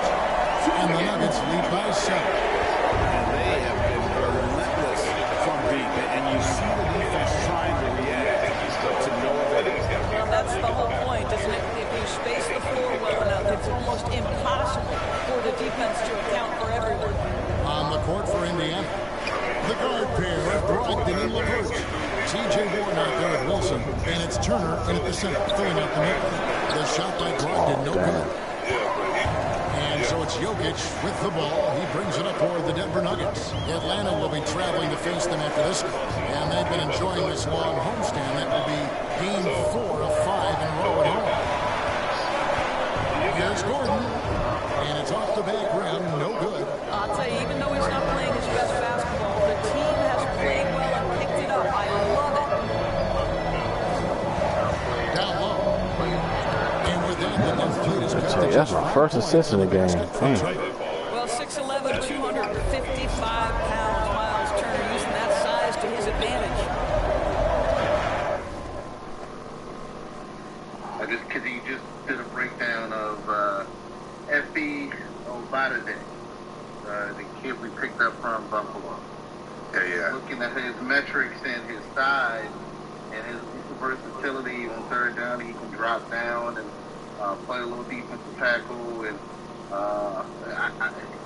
it looks like he's starting to figure out, because he was one of those international players who didn't play a ton of football, and he was kind of learning on the job. And if you can get those guys and catch them at the right time, you can sometimes get, lightning in the bottle.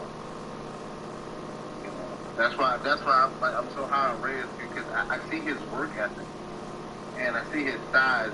And, it's something you can't teach. If he could just, if it just clicks. And I read an article where they said, the coach is starting to see a lot of progress in him in regards to running, routes. And I'm hoping that, he gets a chance to, come in on some red zone packages, because I think he'd be a great decoy, because, they just primarily use him as a blocker. And with his size and his basketball background, boxing out people, I think if he could just catch the ball, that he would be an awesome weapon to deploy in the red zone.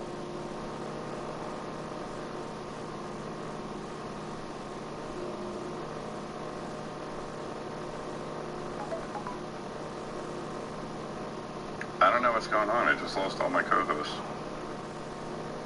Yeah, that's weird. I've noticed that it's starting to tweak. Like, I've had it where it was cutting out, and then it came back with the sound. So I don't know if it's just the spaces thing or what. Yeah, but they're all on a different space now. Interesting. I guess they didn't like my hosting. No, mine did it early on. What happened before when it cut out? Is that your stuff, Arts?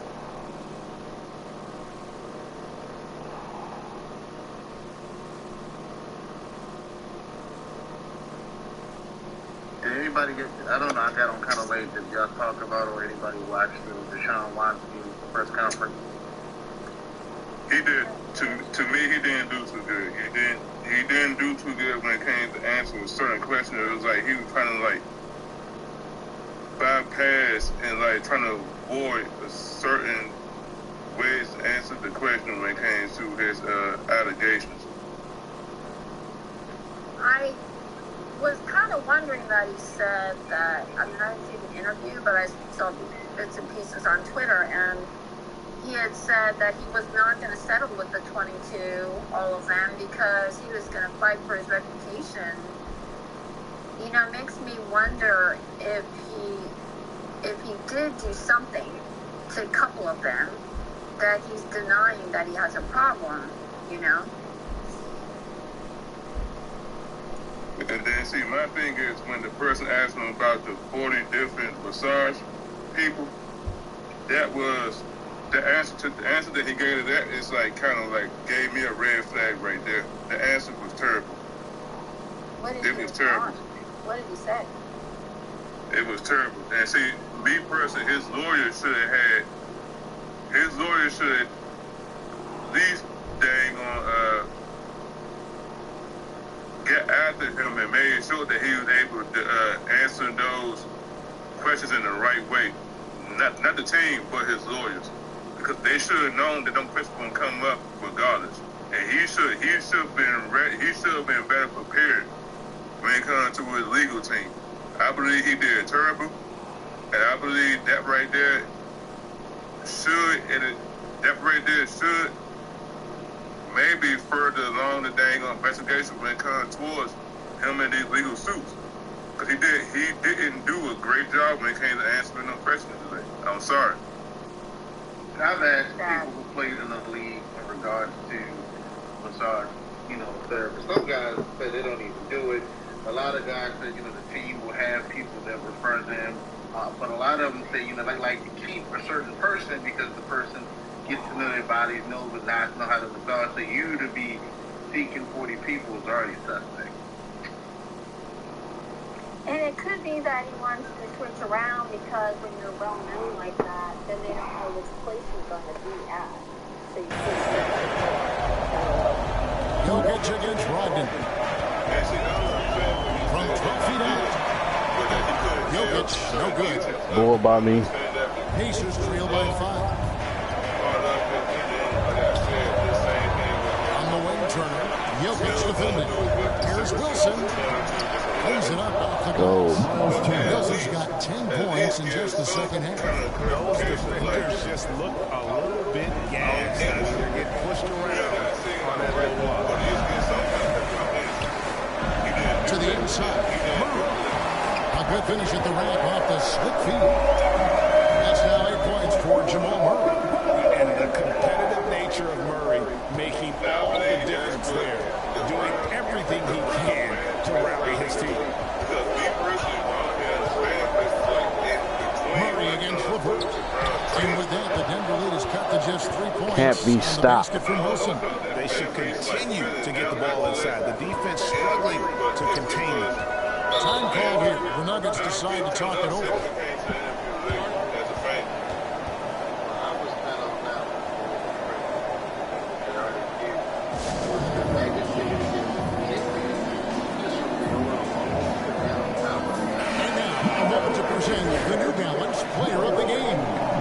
He the player of the game. To me, the best part of his game has been the work he's done inside. I mean, slashing, driving the lane, attacking the basket at every chance. When he's had an opening, he's taken it. Here's what Denver's going with right now. Michael Porter, he's checked in for Jermichael Green, and Parker subbing for Compazzo. And let's catch up with our sideline reporter, David Aldridge. Hey guys, when Mike Malone talked to his team during that last time out, he was very fired up. He said, look, this is going to be a big win for us. We close this out, and we'll show the rest of the league who we are. Thanks, David. 5 on the clock. Here's Warren, and there are the Pacers with Good shot. Good ball movement. Warren in a huge moment with the big bucket. Portland against Brogdon.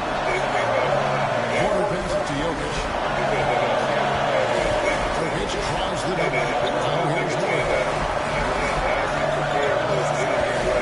Over Warren. And that one comes up a bit short.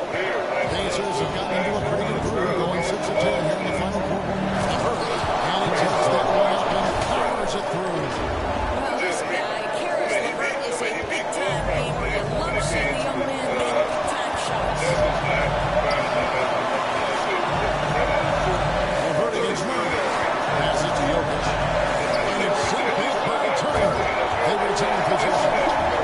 It's a pretty close game. They've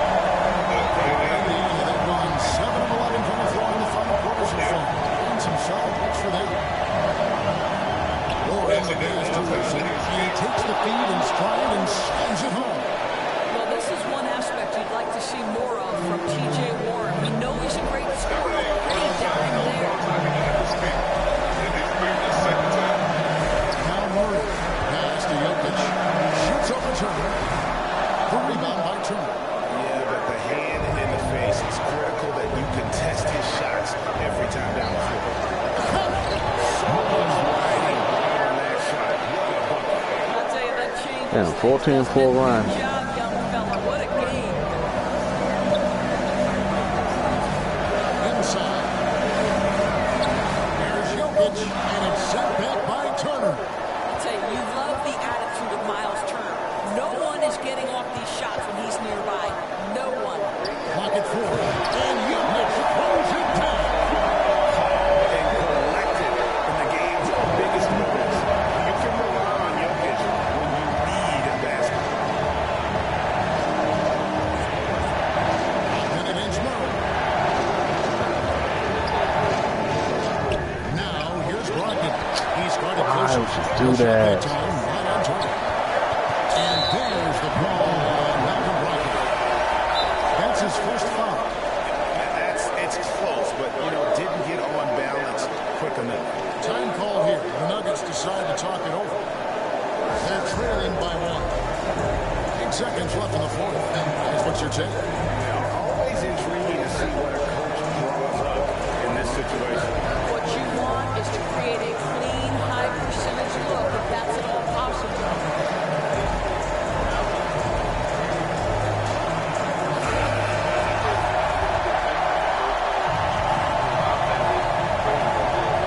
Seconds left to play in the final quarter. Campazzo missed. So a close game sees Indiana take this one. Let's they go. break the hearts of every fan in the building with a dramatic late victory. Ooh, that was a close one. This is the kind of win you have to take a ton of pride in. I mean, they battled with everything they had and came through when the pressure was at its highest. Well, folks, that's going to do it for now. For Greg Anthony, Doris Burke, and David Aldrich, and the rest of our terrific crew, this is Kevin Arlen saying thanks for watching. And we'll see you next time.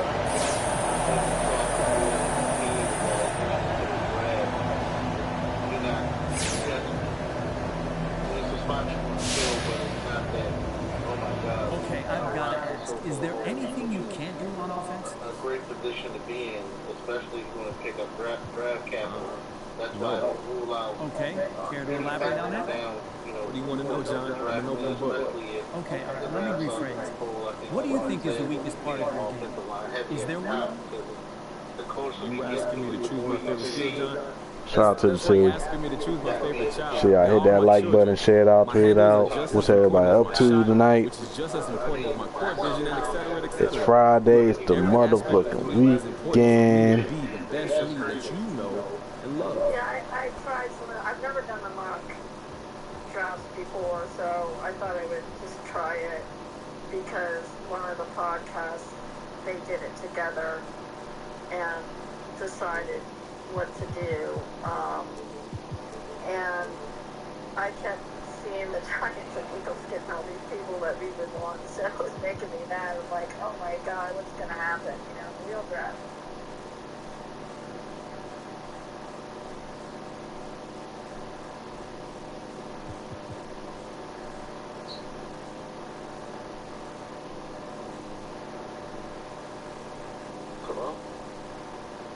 Yeah, what's going on? He's lost his co-host, and he must be trying to fix it.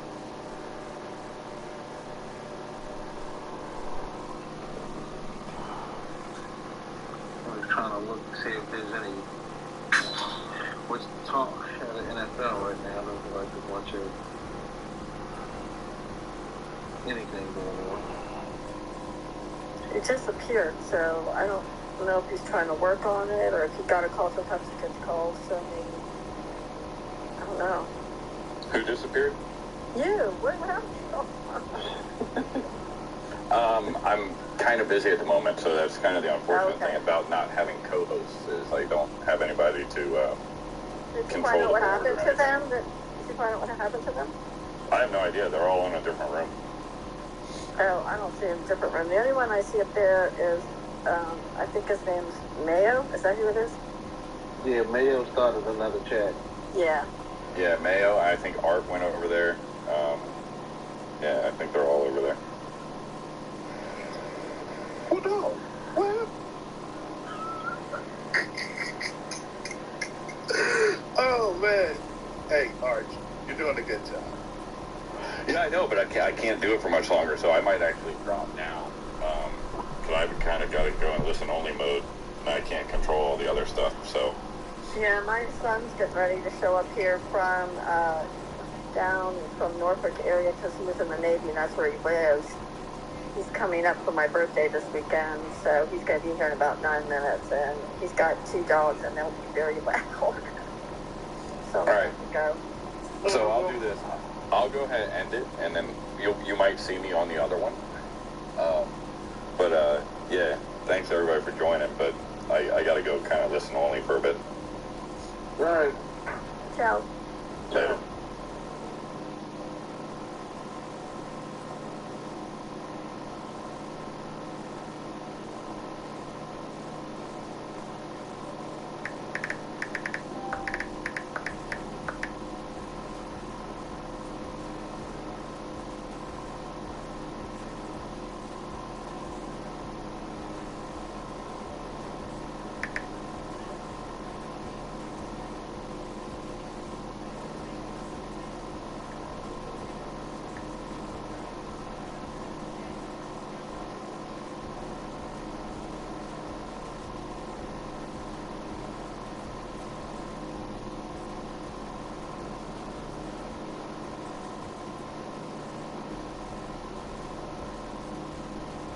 But he's a backup quarterback. He's not a frontline starter, and I just feel like even if this is a one-year rental, you know, with Carson Wentz, I feel like right now this dude is a starting quarterback. He's a starting quarterback in the NFL. One thing, Mayo, that really disgusts. Why are you trying to get him to do shit at crucial times of the game? You know he can't do. Yeah, I was disgusted with that. Fucking call the damn plays. Call the plays you know this man can do. Why are you trying to give him plays where you know he ain't gonna get it done? That was frustrating last season. And then some of that, I felt like it was that, man. I would sit there and just, you know, throw my hands up in the air like, wow. I mean, we know this guy can't do that. I mean, sometimes, to me, it's trying to explain that or just trying to figure that out. Sometimes it just knock yourself and hit my head up against the wall, man, because, you know, I would think that they would see the same thing, you know, that I'm looking at, but granted, I don't know, but I just feel like maybe they looking at this team the same exact way looking at it, and why movement hasn't been as big as we normally look at, because this team was healthy and solid. They had won 9 games. It was so much. With a backup quarterback. Exactly. With a tougher schedule than me. I mean, it's like they pump this dude up in the locker room like, hey, man, you can do it, knowing that he can't throw the ball for it. And then so he go out there and try. He tried though. He tried. He go out there and try. They call the play, and it just wasn't clicking. It wasn't happening. I mean, after a couple games, man, after about 2 or 3 games, you see he can't do it. Let's not play make-believe no more. Somebody got to be smart in the room and go, hey, this is what this guy can do. Is it going to limit us in certain ways? Absolutely. But we got to make other plays on defense and special teams to make up the difference. But to ask him to go out there, man, now Wentz can throw the ball further than Heineke. And I really believe that's one of the reasons why they went ahead and got him. Because the dude is taller, and he can throw the ball, and his turnover ratio is less. And those are things that hurt Heineke, man. Those turnovers, man. 15. How many interceptions he had last year? Those are momentum killers, man. You know, the defense go out there and do the best they can. You know, we caught the injury bug on defense, but then he go out there and he throw the ball and turn the ball over. or sack fumble. Yeah, I think he had like 17, something like that. Yeah, it was over 12. It was over 10 or 12 interceptions. Well, in total turnovers, because he had some crucial fumbles down the stretch. Yeah, interceptions. But interceptions, I mean, it just was just at the moment, the time when things happen. They got behind and get the momentum back to the game. You cut those turnovers down, and that's not just the quarterback position, but also Gibson with fumbles. Then you're giving yourself a chance, man. But you losing the opportunity to score, even a field goal. You on the 40-yard line, interception, 35-yard line, fumble. It's a killer. I gotta ask, why do you guys leave the other room? It shut down, Arch. What happened? No, it was still going. It was? Yeah, I just came over here because I can't host anymore, so I just ended a couple minutes ago. But yeah, I know there were 2 rooms going at the same time. I didn't even see it. Because I thought, I ain't gonna lie, I had to apologize to Mayo because I thought I kicked him out, Arch, because I was trying to add him as a speaker. And I think I thought I dropped him out. He said, no, it wasn't me. He had a call or whatever. But, no. I saw it ended. I thought it ended. I thought I saw it ended. And because somebody was talking, and then I think it was Deron was talking, and then it just, I thought it shut down. And I didn't see any spaces. So I sat there for a few minutes, and then I saw your message, Arch. So I just said, let me go ahead and start one. I mean, I ain't doing nothing right now, so, No, I sent that after I saw you started it. Oh, okay. That's why I was like, was the other space bad? Like, why did you leave? No, I didn't see one. I kept looking up. Nothing popped up, so I went on ahead and created this one. Figuring, I figured you was at work, so I figured that you just, lost, these spaces are bad. So I thought you lost, reception or something. No, it was just funny. I was like, man, why'd they leave? No, I saw it. Mine popped up. It popped up and said space ended. And I was like, what? So, I mean, we were talking about that earlier. Just out of the blue, you're in the middle of a conversation, and all of a sudden the space ends on you while you're talking. Right. And I saw it end. I wasn't talking. Deron was talking. I saw space ended. So I was sitting there. I kept scrolling and refreshing to see if anything would pop up. And I didn't see anything. So then that's when I went in to open this. And then I sent the message out to you and a few other people. Darren, Because I thought that was funny. I was like, why does he invite me to a space when he knows I'm hosting one? I told Art, I told Mayo, I said, man, Art probably don't even want us in that, man, as much as I got talking about March, man, he probably wanted to kick me out anyway. No, I'm not about it. No, it just when it goes sidebar sometimes, and it's like we have a commander's chat, and it goes sidebar into our NCAA for like 10 minutes. Yeah, that's the only thing. No, I agree with you because I was just telling them sometimes when you focus on when you have a conversation, sometimes it can get a little, jumbled, and sometimes you got to bring it back in. So I agree because I told them about the place I get in sometimes. It'll start off good, but then once you start talking about their favorite team, and then they'll just start. Everybody just wants to have a melee and just attack one person or something like that. So I feel you though. Sometimes you just gotta kind of keep it condensed. Yeah, you gotta reel it back in sometimes. I asked you to have it phone. Yeah, I feel like that's what happened. I didn't get kicked out. I was just sitting there like I got a message that it ended. So yeah, that's why I went on ahead and I said, well, I'll just go ahead and kick another one in because I figured you was busy at work. That's why And the conversation, because I was really just listening at that point, and it was, some real good stuff we were talking about. It was like, it just ended. That sucked, I'm trying to see if I can. I guess this is my first one running, so I'm just sitting here okay. I'm figuring stuff out as we go through this. You see my wife texting me something. I have to read that in a minute. Yeah, so Cobra, I'm definitely with you, man, about it does get frustrating. Just trying to be patient with the whole process. That's the thing. Just give it a step stepping back and giving some time. The things that happening today is not the same thing that happened 5, 10 years ago. That's a fact. So.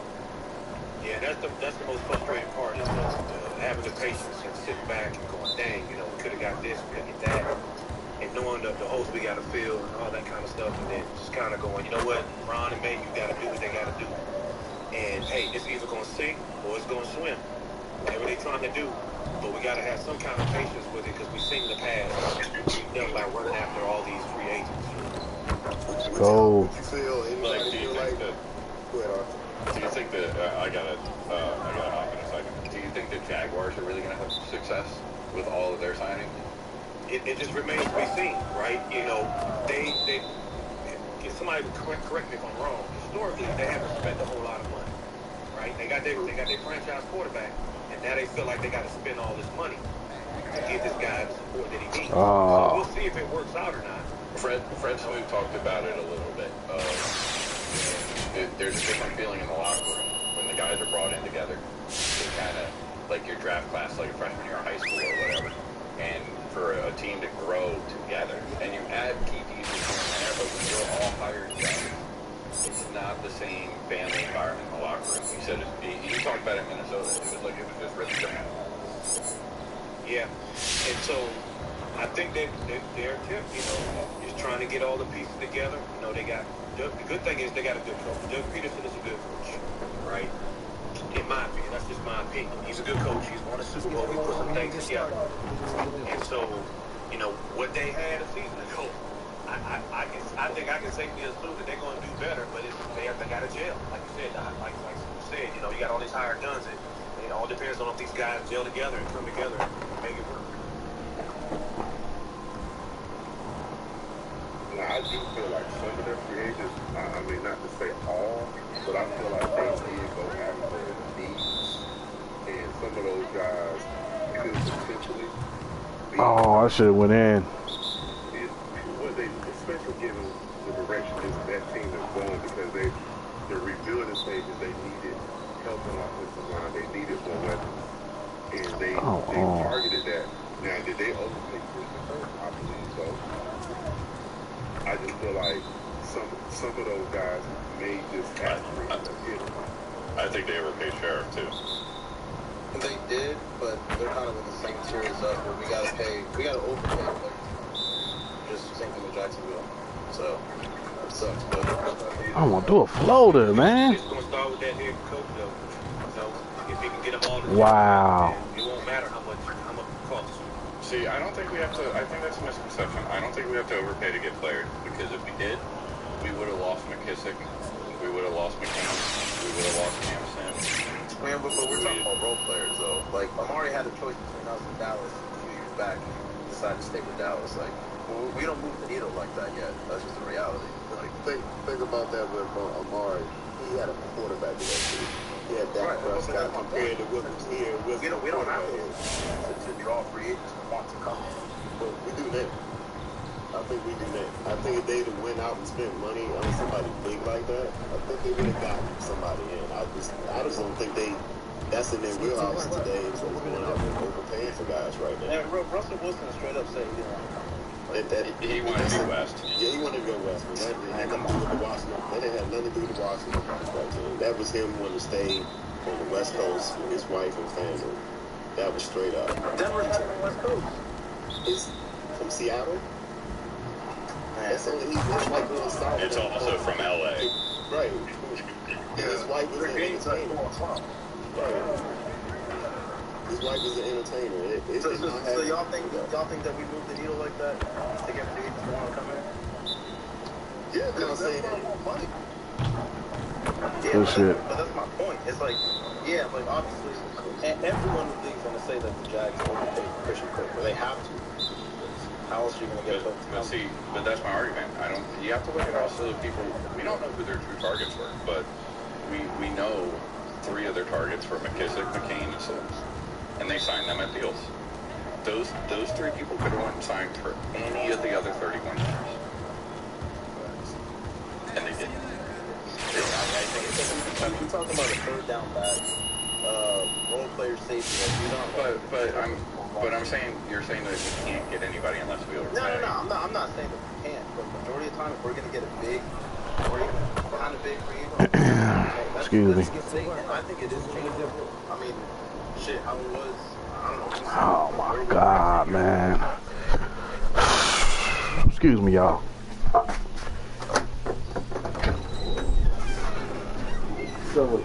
What's good?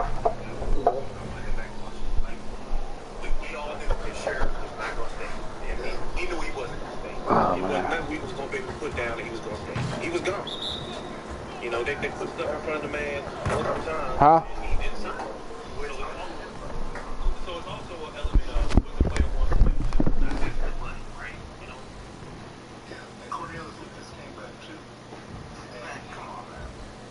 With Cornelius Lucas, like I said, I'm talking about like the Amari. Even though when Amari fucking declined his last 3-4 years ago, I didn't want that here. But like I'm talking about players like that. I mean, what are the other players? The same players like they were saying they only went after Amari Cooper and he turned it down to stay in Dallas. He actually made more money because Dallas, the state of Texas, there's no state taxes. Hold on, quiet. And I mean, why would you leave a team that Yeah. you familiar with you coming back in the same system, same coach? I'm gonna say same quarterback, same system. No, I'm looking at you know, I'm listening to this Watch the Commanders chat, and they talking about the off-season signings that we did. Oh, you can do that while you watching the game? While you playing, you can do that? No, I'm playing that on the phone, on my phone. Oh. Yeah. Now I thought playing your TV on the phone, and I'm like, damn, hold up. Oh shit, what they got going on here? Nah, I thought I was playing the phone. I was looking at the face with the mask on. I thought that was talking, and I thought you was playing your game right there. Yeah. I didn't even see it a second. Oh, yeah, let me see the phone.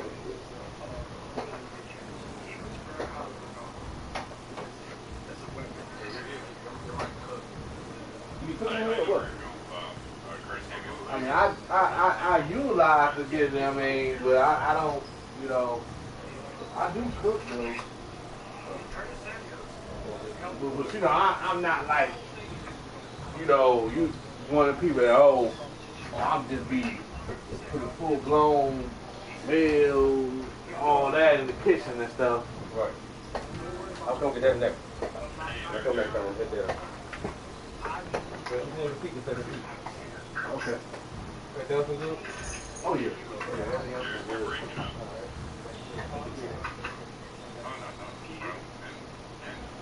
And just to piggyback, like my mom's gonna tell you, like once William Jackson was the #1 corner on everybody's board last year.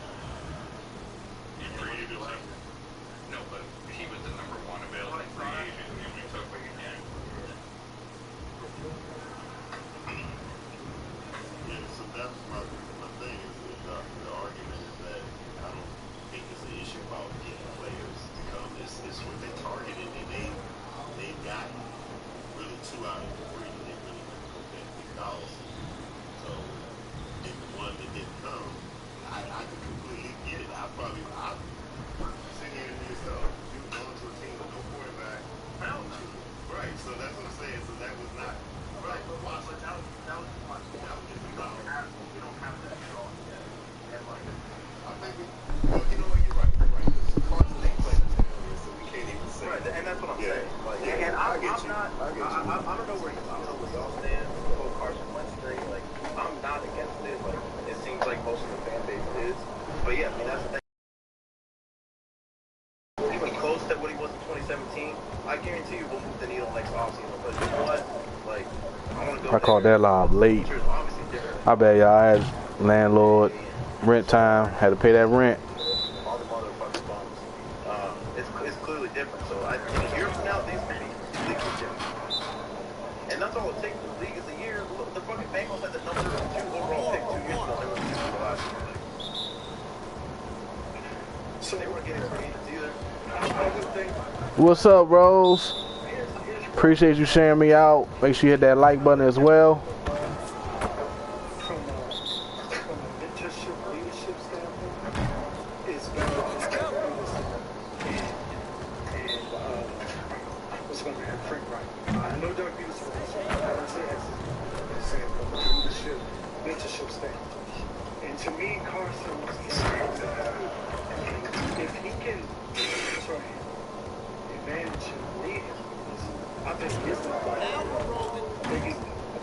go. So, I mean, I don't think we're going to have an issue. I actually think he's going to play very well. I mean, is he going to get back to MVP? I don't know. We'll see. He just don't have to do in the draft, the receiver, tight end, or whatever. But yeah, I mean, even if we got the ones from last year, like the ones from last year wasn't bad. I'll take that. I'll take 2021 wins. Wasn't bad at all. So we'll see, man. Everything can change in the year. Yeah, it's just, I don't know. It's you can't really gear anybody to being like rah, let's just go.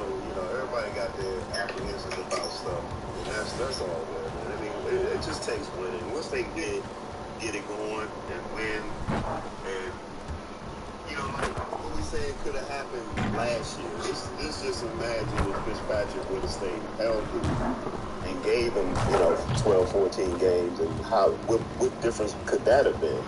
If he could have gotten maybe 9 wins, and now it's a whole different off season this year because now they win 9 games against one of the toughest schedules in the league. Now people looking at them like, wait a minute, what's Ron doing over there in DC? I think I'm gonna go play with them. So I get what you're saying. That's but just the dynamics of things that happen, and I think they've ruined their team as though it did almost get that far because it's a whole lot that went against them, and they still got to 7 wins. Right, with a backup quarterback, tons of injuries. Inexperienced at coaching and, like at offensive coordinator. And then on top of that, toward the end of the year, COVID. So. Yeah, and that was my point with the whole, right, like the moving the needle to get free agents, right? Like we got William Jackson last year. Why? Because I'm sure he looked at our defense in 2020 and was like, damn, that's why I want to go play. Winning solves everything. Winning solves absolutely. And like Curtis Samuel, we got Curtis Samuel because Ron left. He loved Ron. So like, yeah, it's not too far from where I live now. So I'll move up there. But it's like we just got to start winning games. Like until then, like we can win consistently. Like it's just we're just not going to be like. You see all these fucking players coming out of retirement, taking pay cuts to go play with Brady. And yeah, he's the GOAT. We don't have anything close to Brady, but it's like winning solves everything. That's all it is, man.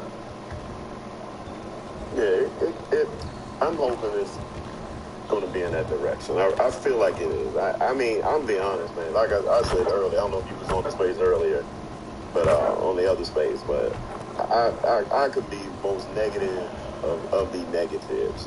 My brother laughs at me at some of the stuff I be saying, and we point it out, but he'd be like, man, but it's facts, man. You're right, though. Like Chuck said earlier, man, it really what we all are saying is really not wrong. It's not wrong because we haven't seen winning and a consistent winning, and we don't even remember. And now it's time. We want to see that. We want to see that needle move in that direction, and it's gotta happen. It's gotta happen. Hopefully, this will be the beginning of it this year coming. So, we'll see. And like I said, I for 1 year coming in, every year I'm picking them, and I'm usually close, man. If they win in 7 games, I probably said 6. They won 4 games a few years back. What would they win to get Chase Young the following year? That's what I predicted. I was like, they only gonna win 4, and I'm being realist about it because I the holes, this and that, wherever was wrong, and that's why I saw it. And so I'm usually was always close, but this is the first time I'm coming in an off season, probably about the last 5 years, and feel like they can have a winning season. Yeah, and be so. Maybe I'm being a little bit optimistic. Maybe I'm flipping too much. Maybe I'm listening to these spaces too much, man. I'm being cautiously optimistic. For me, I'm being cautious only because I think our defense can get back to where it was 2 years ago if we stay healthy. Chase and Sweat we lost. Those were huge. That pass rush, and so hopefully we can get that pass rush back, and that's going to make a huge difference. That's a game or 2 right there. Yeah, I think that's going to come down to coaching too, because I don't put it entirely on the front 4 because I think for first half of the season, Jack Del Rio relied too much on that. He wouldn't send any blitzes. It would just be all right, front 4, go do what you did last year, right? But when you watch tape of last year in the first couple games, that should become predictable. And he didn't start switching shit up till after the bye week, and that's when our defense did get better. So it's like it needs to come from coaching too. But we have the pieces in place. Like, I mean, I'll definitely feel optimistic too. And that's the biggest thing. Like, we've seen two straight years. It's like they take the longest time to make just, like Cam Curl should have been on the field other than Landon Collins. Like, I don't care how much money he's being paid. You have to get the best player who knows what he's doing on the field. Cam Curl can cover, tackle, good instincts. Like, it's all. And then, like, even for offense, like, okay, Curtis Samuels was hurt. You saw what Cam Sims did down the stretch. You should have had him at the X to Terry. That way we can have some production on offense, because, like, Giambi, like, it's going to take a while for him. Like, his route running is not as profound as a lot of people are thinking. Now, he can still develop, you know what I'm saying? I expect Giambi to be better in year 2. We just haven't seen it. And, like, for when Curtis Samuels also got hurt, I would like to see, like, DeAndre Carter a little bit used more in the jet sweeps, motions, like, you know what I'm saying? Move your best players around. You can't just be like, oh yeah, we're limited, but you gotta make something out of nothing. And I mean, he did, but you know, like that's just my gripe. I think we're gonna be better on offense this year because like slightly better quarterback play. O-line gonna be good. I think they're gonna draft the quarterback who can actually fucking throw 15 yards down the field. Yeah, but I mean, yeah, like that's how I see it. I just want the players to be put in the best position. Yeah, I'm with that. Hey fellas, it's been real. I gotta bounce. Great conversation. Hey man, go ahead. Okay. But yeah, like I know everybody like kind of like uneven with the off season.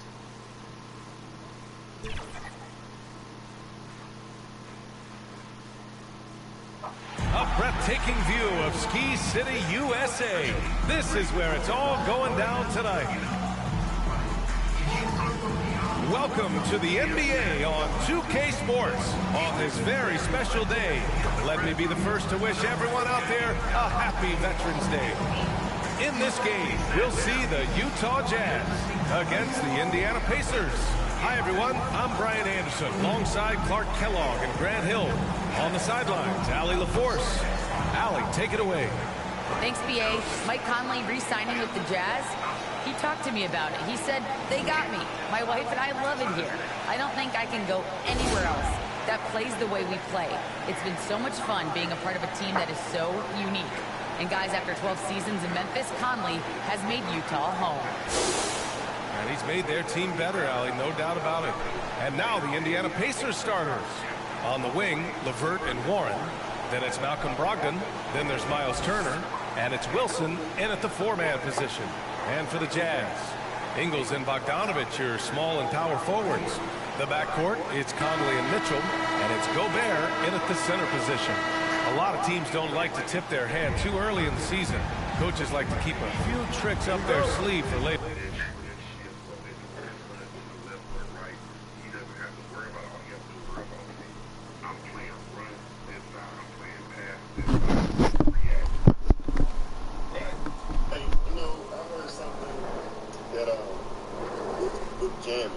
Sorry, I had to do my nasal spray real quick. You know, initially they thought his name was a Mike, and as the year went on, they started seeing him as a Will. Now, I thought initially, they were seeing him as Shaq Thompson in Charlotte, in Carolina. In his role, his style, his play, but he was a bigger and more athletic version of Shaq Thompson.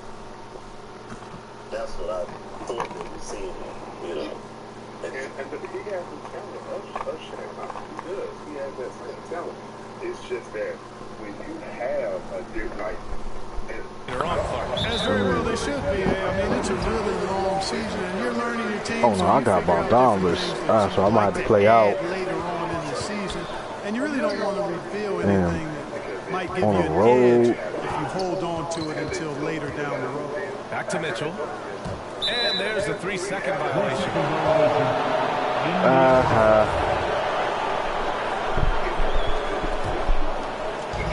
And here are the picks.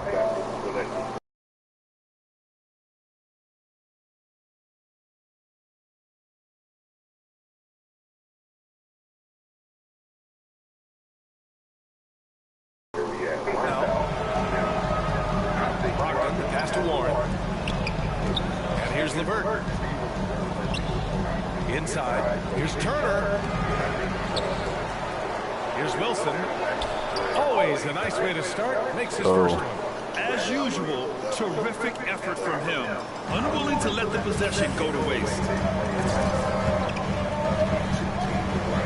Conley against Brogdon. To the paint. Here's Mitchell. It's deflected. Here's Wilson. So versatile on offense. Averaging around 23.5 points per contest. You got to deal with her better than that. I mean, he excelled at scoring over the defense. Pass to Bogdanovich. We played just over a minute here in the first. Now here's Gobert. Wilson grabs the board. Inside. Oh, he goes up high for the two-handed slam. Hey, T.J. Warren is definitely a scorer. He's got a shoot-first mentality, but he'll give it up if you're open. Trying to find a spark here. Yes, indeed. A rough stretch offensively. They could really use a basket. Now here's Gobert. 8 points in his last time out. Mitchell's shot is good. And he gives up some size inside, but makes a great adjustment on the finish. You know, with that size difference, that's not an easy shot. I mean, I don't care how close to the rim he is, that's a tough shot. Pass to Wilson, and he dunks it down. Boy, Brogdon has such outstanding vision as a playmaker. Easily spots the wide open man. For Utah, they've gone 1 of 3 from the floor. You know, Malcolm Brogdon is a guy who can get it done offensively. His shooting percentage really speaks for itself. And he knows how to find shots. That was a bad pass call. Outside Mitchell. Back to Conley. Bogdanovich up top. Brogdon against Conley. Back to Bogdanovich. Misses off the right iron. You really do have to respect Brogdon's offensive game. I think he's clearly a guy who puts in the work. You're exactly right, B.A. He does put in the work. He's a high-effort player. 10-2, y'all. Game time and behind the scenes. You don't see percentages like his without a lot of hours being spent in the practice gym. Here's Conley. After the basket by Indiana. Three-pointer. And that one's good. Mitchell for 3. Mitchell's got 5 now. It does a lot for their spacing when Mitchell's draining threes. That's what they want from him. He can really open things up for their bigs inside. Here's Wilson. Last game we saw him with 32 points. Second chance shot. And he lays it in. Give him 8. You know, the defense has been very got the offensive rebound and put back.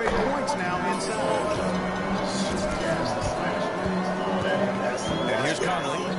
Well, he hasn't put up any points yet in this one. Here's Mitchell. And so he draws the foul. Headed to the line to shoot a pair. It's going to be on Karis LeVert. Well, despite all he's accomplished, Donovan Mitchell hasn't escaped criticism. Those saying he doesn't have what it takes to get to the next level. I'll tell you what, he's not letting it faze him, though. The Pacers making a switch here. Demonis Sabonis, he's checked in for Turner. Gone, baby, I'm gone. Lamb's checked in for LeVert. And it's McConnell in for Brogdon. Slams it down with 2 hands. Man, they're really getting aggressive now. Now's the time to do it. Keep attacking that rim. And we're going to have a jump ball. And Grant, you talk about that criticism. Mitchell says he's fueled by it. But you know, it's not all hate. There's a lot of people saying Mitchell is Dwayne Wade 2.0. Yeah, I mean, both super athletic combo guards. Mitchell at this point is a better outside shooter. Wade a better passer and defender. Look, I'm still taking Wade, but Mitchell is every bit of a star player in this league. Utah with the ball. Lamb with the ball. Now guarded by Gay. Lamb passes to Sabonis. Right side Lamb. Over Clarkson. Left shot. I say shoot that bitch. Couldn't quite line that one up. Just got to shake it off and move on to the next one. And it's Mitchell. The miss. For Indiana, they've got 7 of their 10 shots to fall. Pass to Wilson. Down low. Lamb with the ball. He's covered by Clarkson. Lamb, that's good. They're winning the battle down low by imposing their run. Yeah, it's really been quite a contrast. I like the way they're attacking the middle at their offensive end. Now here's Clarkson. Boy, he's been patient so far. Nothing yet on the scoreboard. Chalk up 2 there. Oh, I love the way he goes after it, though, man. And you've got to respect that. He's rewarded for his efforts of pursuing the ball. McConnell passes to Lamb. Puts it up from 12. That one's good. Good shot. Yep. And the assist from McConnell. Thanks to my screen. Assist on each of their last 3 buckets. Pass to Clarkson. There's the drive. That shot off. So Indiana will take it the other way. 46 seconds left in the opening quarter. To the middle. Deflects the pass. To the inside. Wilson. And it's in there. He's got 12. They've shown so much energy right from the start, particularly on the offensive end. I tell you what, forget about easing into the game. They came out with guns blazing. Now here's Mitchell. 7 points in the game. Pass to Whiteside. Shoots over McConnell. And that one's long.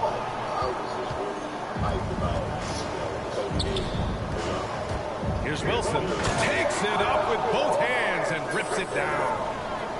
Really taking charge of the game, largely with a detailed interior attack. And, you know, that involves pounding it inside. That should have been still. Right at the Chargers is the linebacker Tyson White. He's young and very athletic and has some range to him. Just looking at that Chargers game, watching the game where they played, and he's a fearless tackler. And I'm basing my analysis right now off of that particular game. Let me just keep prefacing that.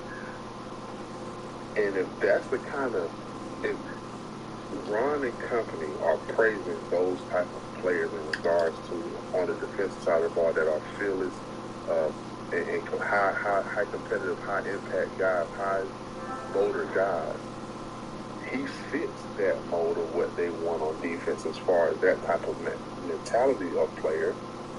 And if you want to go El Cheapo and you may even draft the guy later, there's your depth because you don't have to, worry about giving Bobby Wagner $10+ million on your cap and what have you, or drafting high. You can get a Kaiser White, draft low at linebacker, and you still have depth at that middle linebacker position. But that's just an option based on me watching that one game that he is a free agent now.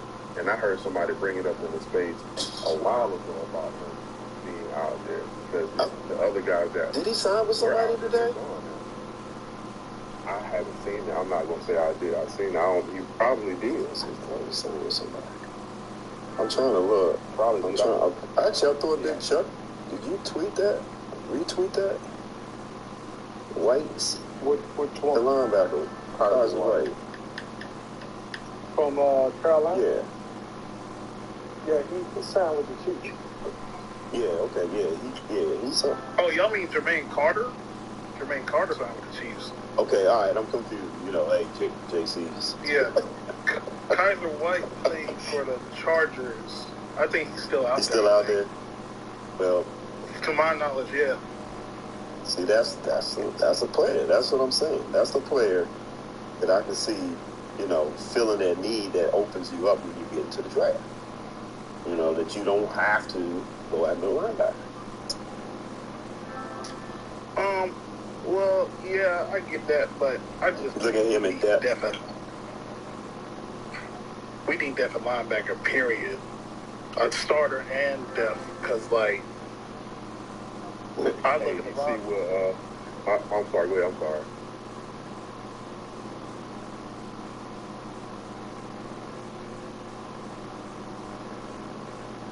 Especially if someone get hurt something like that, 3 to 4 games, you still need to get.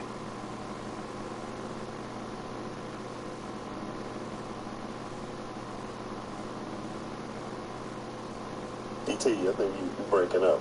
You're breaking up. Yeah. Yeah, you keep fading out. Yeah. I thought I cut him off the 80. Did you see what Art just put at the top? Yeah, I'm reading it, looking at that now. And now with all the talk that he didn't want to move out east, I mean, guys want to go where they want to go. I don't believe in that stigma no more. People don't want to come to Washington. I feel like the only part of people not coming to Washington is that they don't get paid their way, that they want to get paid, or they do want to go somewhere else. I mean, that's cool, but I don't think it's just all they don't want to come to Washington, because let's just say this was like the MLB or what have you, where the cap can be whatever it is, and there's no actual salary cap. Man, do you know how many people Dan would probably be like, you know, and Terry contract and all this stuff we wouldn't have to talk about in regards to money? I think, you know what I'm saying, if that was the case, it wouldn't have been a problem paying, you know, going back to Kirk Cousins. It wouldn't have been a problem paying Kirk whatever he wanted to pay. It wouldn't have been a problem, you know, keeping Landon on this roster and Matt Ioannidis and keeping those guys, having to open up $15 million in cap space, releasing Flowers and Ioannidis and guys like that. They would have been able to just, hey, look, this is what you need. You want $2 million guarantees, $3 million guarantees, boom, boom, boom, and everybody getting what they want. That's what I think it is when guys are going. It's not because they don't want to come to Washington. I just think it's just a money thing, and wherever they want to go, where they choose they want to go. Yeah, I mean, with Flowers, I had heard they were renegotiating. They was expecting that deal to drop, and all of a sudden, wake up one day and he cut. Like, what the hell? That's what the saying. That's what the DC media podcast and stuff was talking about. Like, they're going to, you know, the thing is they could probably restructure Flowers. If they do cut Ioannidis, they might cut Ioannidis, but there's ways to restructure that contract. Even Colin even said it in one of the things, like, you know, they could potentially restructure these guys and open up the cap space, but they looked at it as, let's open it up fully with releasing them and then signing the guys that we know are going to take the contracts we like, and they're going to probably continue to build in the draft because they haven't made a move. The FA Obama move was a depth move. Yeah. His cap number probably going to be like over half of, like right at $500,000, somewhere near $500,000. It ain't even going to be that high. And he's a depth guy for the D line. And then they're gonna probably keep their cap open for Ricky, and then they probably make moves around that time. I understand the youth movement, especially on defense, and especially when you're waiting for the cap to go up, and you're in year 3 of your. When I feel like Ron is doing a restructure of the team and not a rebuild, because he came in with a team that, not necessarily was like a world beater, but he came into a team that just was missing the coach and the quarterback. Yeah, I think Ron could. Go ahead, Darren, I'm sorry. No, make it open. Yeah, I feel like if they, we're just not used to the plan that, like, you know, way they run it and doing things, you know, and we so used to we've been used to it, and even though it hasn't been happening last few years, just throwing out the money and this is getting guys and them come here to get paid, and I think we're just so used to that. We're not used to someone actually trying to build something and they build it from the ground up, you know. So, you know, I question a lot of things, and you know, like Chuck said earlier, you know, hey, honestly, I feel like we all are right about some of the things that they do at some point. We are. I'm just ready to get to the field, you know, so I'm going to be patient with this because I really want to. I think free agency is done. I see Bobby Wagner heading to Baltimore. Chuck said, man, we need to get the Maybach over there and catch him on the way and grab him before we get there. Yeah, I would drive. No problem. But, I mean, if that ain't their guy, I guess I'm going to have to just be okay with that. You know what I mean? Bruh, Yeah, they need to pull a Maybach up when he get off the plane. Like, no, hold on, homeboy. Let me talk to you real quick. What that David Chappelle song was like, holler. Yeah, nah. Yeah, they need to, yeah, that's that, like I said, man, 1 or 2 guys, bro. I've been saying 1 or 2 guys. This is the one guy, bro, I'd spend some money on, bro, for real, because he's a beast, for real. Yeah, because he solidified your middle, man. He's your quarterback. Go do that. And he know how to do it. You know what's funny, man, is a lot of people are like, well, he wants to stay in L.A., and I'm like, no, you don't know that. And look, he all the way over there on the East Coast. If he is close, man, he got a spot out there.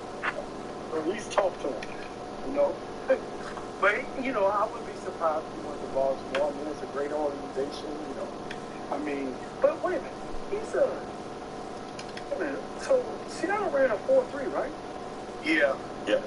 Yes. Baltimore's 3-4, right? Yeah. They're traditional 3-4 front. Yeah, why? But we get nickel coverage most of the time anyway. So, I mean, that's most NFL teams. So. I don't know. But we wouldn't have to be in a nickel with Bob.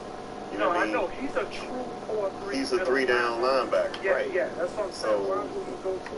he solves a lot when you want to not have to change personnel so much, rushing guys in and out of the field, trying to match up to the other team. You won't have to do that as much with Bobby. You can keep maybe drop, you know, add an extra, you know, nickel corner or something, you know, and replace, you know, one of the other linebackers, you know, if you're not happy with coverage or something. But Bobby don't have to come off the field, you know. But maybe that might be why they looking at it and say, well, we just need a 2-down back because we that demoralizes the team.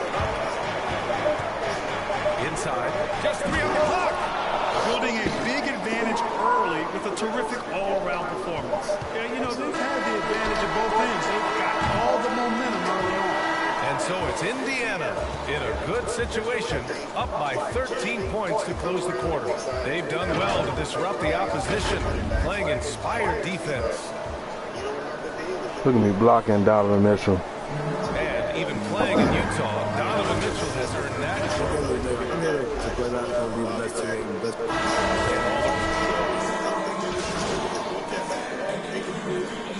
Utah ends up going with a new group.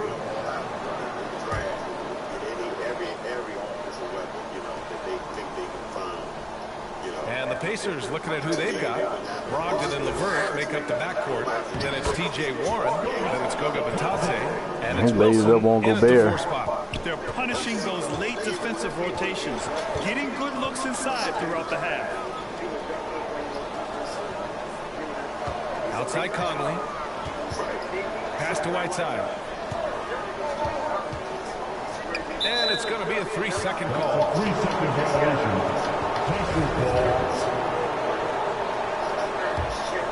Indiana leading. And from the sideline, let's catch up with Allie.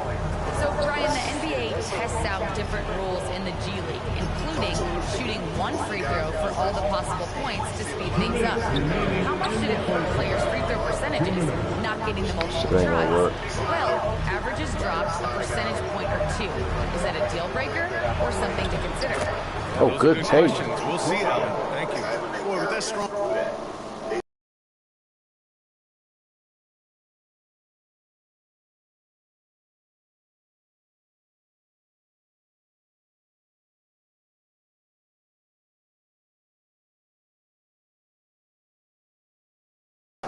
and good size Brogdon's able to finish through contact.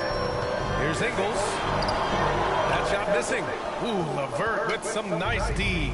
They really have a commanding lead, not just in points, but in rebounds as well. And what I like about it, it's been a physical brand of basketball. That's why I say pass it out. Sandpaper element to it, gritty and rough, but that's how you win games.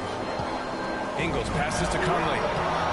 Ooh, some solid defense from Brogdon. Boy, this offense has been dynamic and diversified. Just everyone sharing the ball and sharing the load makes you difficult to defend. And that one's good. Wilson. Their defense just falls apart once the ball goes inside. I tell you, we're taking a look at some real deficiencies defensively. I mean, they've given up 5 straight good looks in the paint. Here's Conley. Good work defensively by Brogdon. The Pacers have gotten 7 of 16 shots to go in the second. Back to Warren. There's 38 seconds left in the second period. 6 on the shot clock. Indiana needs to get a shot. Oh, that was a bad pass. Conley finds Bogdanovich. Another miss. Ooh, they man. desperately need a bucket. Well, the Pacers shooting at 44% in the second. Decent rate. Back to Levert. Outside Brogdon. To the paint. Nice pass. Nice catch. And a resounding dunk. He's officially taken over this first half, making all the right reads. And that concludes the first half. The Pacers out in front, up by 15. And time now for the halftime break, with the third quarter soon to follow on 2K Sports.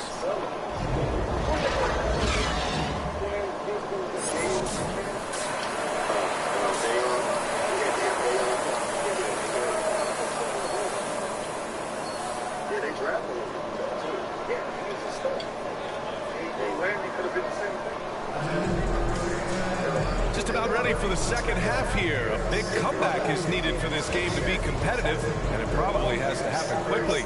All right, I know you follow the college game closely, Clark. What do you think about the one-and-done rule? You know, B.A., when it first came into existence in 2006, I was on board with it because I thought that some college would be better than no college for most players. Now that we've had it for a decade and a half, I'm of the mindset that kids should be allowed to pursue a professional pathway without going to college. There shouldn't be any mandatory, arbitrary number, 19 years old and 1 year removed from college. For those few that would like to go pro right out of high school, that was a good meeting. Shout out everybody watching, everybody in the chat. Hey, yo. That was close. He could have blocked my shit too. And it's Gobert in at the 5, roaming the paint. That's the 5 to begin the second half for Quinn Snyder. Now Mitchell, 15 points in the game. Ooh, some solid defense from Brogdon. They've shown the power inside. Their rebounding effort has been sensational. Guys, that's putting it mildly. I mean, they've been absolutely dominant. Yep, he's their leading scorer in this game and has been the dominant figure today. No doubt about it. Conley passes to Mitchell. Shoots. Utah gets it back. The kick out to Ingles. The Pacers pull it in. Can't blame them. Just trying to take what the defense allows. Levert goes against Mitchell. Over to the wing. Right side, Brogdon. Count that one. Nice. Brogdon's got a second bucket of the night. I love this game plan. That's 10 points in a row from in close. If you can't stop it, here it comes. I'm right at you. And Utah calls time here. Protecting the rim has to be their top objective right now. Yeah, you know, just look at the numbers, guys. I mean, they are being taken to the woodshed. Substitution for the Pacers.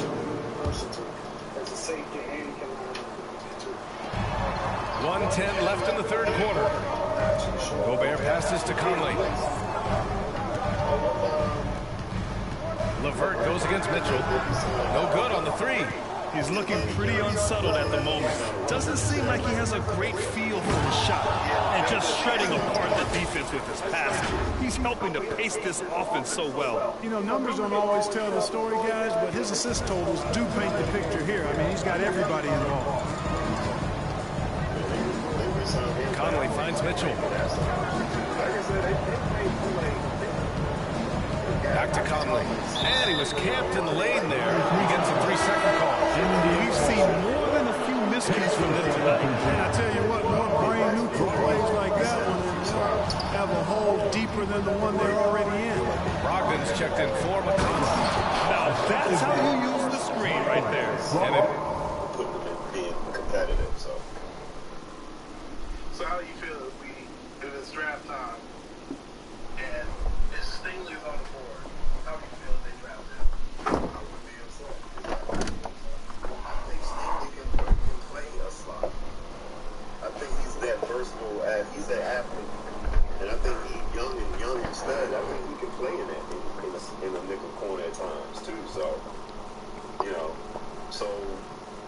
and then you're looking at William Jackson's salary and Fuller's salary coming down the road. Yeah. So that's where you might can say, well, we can flex those guys and be building up somebody like St. Jude's. leads to a thunderous finish. That was nice. And, not enough help from the defense there to compensate. He gets a clean look, and that's exactly how you draw it up. 8-second difference between the shot clock and game clock. Now the Pacers Seeing that coming. for the finish. And Brogdon with the stuff. They're really dictating the tempo on both ends of the court. You love it. And don't leave out the coaching staff here now. I mean, their game plan has been perfect. Will it go? Here's Mitchell. Tipped. They retain possession. Second chance effort. And down it goes. 2 points. Mitchell's got 8 here in this quarter. Nice look there from Bogdanovich. The shooter keeping an eye peeled and open for the open man. And so it's the Indiana Pacers. A sizable lead of 14 at the break. How about the way they've attacked the paint? And it's time now to bring you our State Farm assist to the game. This is the definition of team chemistry. I love to see this kind of communication and connection between teammates leading to the perfect pass. For me, next to the big-time alley-oops and monster throwdowns, passes like that are probably the next best thing when it comes to sweet-looking NBA highlights. Well, there may not be a lot of drama down the stretch as we head into the fourth quarter, but stranger things have happened. On the court for the Pacers. On the wing, Levert and Warren. Then it's DeMontis Sabonis. Then it's Malcolm Brogdon. And it's Wilson in at the 4. And he's going to the line for 2. The official saw contact while he was going up. All right, well, look at how the points have been generated so far. A scoring breakdown for Indiana. Well, their passing has been picturesque. A thing of beauty in both halves. More than a few of their baskets have come off assists. And another thing, they're doing a great job of getting inside and converting around the rim. I really love their aggressiveness. Here's Mitchell. A tad short, but it's good off the front iron. Mitchell's got 10 points here in the second half. Love to see Mitchell explode like this on offense. A guy who has so much potential as an elite scorer. Can't stop me. Nice one-handed jam. Simple and effective, B.A. Hey, with the lead, I'm surprised he didn't come up with something a little more creative. Well, I think he did plenty of damage nonetheless. I mean, it was only with one hand, but he still threw that down pretty hard. Conley passes to Ingles. Now here's Mitchell. He's checked by Levert. Shot clock at 5.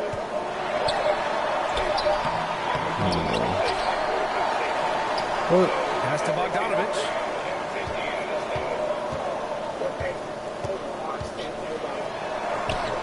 The shot that time, not on target. Sabonis with some nice D. Here's Warren, and he takes that one up and powers it through. Boy, he gets up so easily, throwing it down. T.J. Warren. I ain't got The Jazz have gotten half of their attempts to fall in the fourth. 2 for 4 now. Here's Conley. It's blocked. And it's out of bounds to the Jazz. Utah retains possession. And now another look at that mobile 1 block defensive performance. Showing no signs of giving up this lead. That block sent shockwaves into the opposition sails.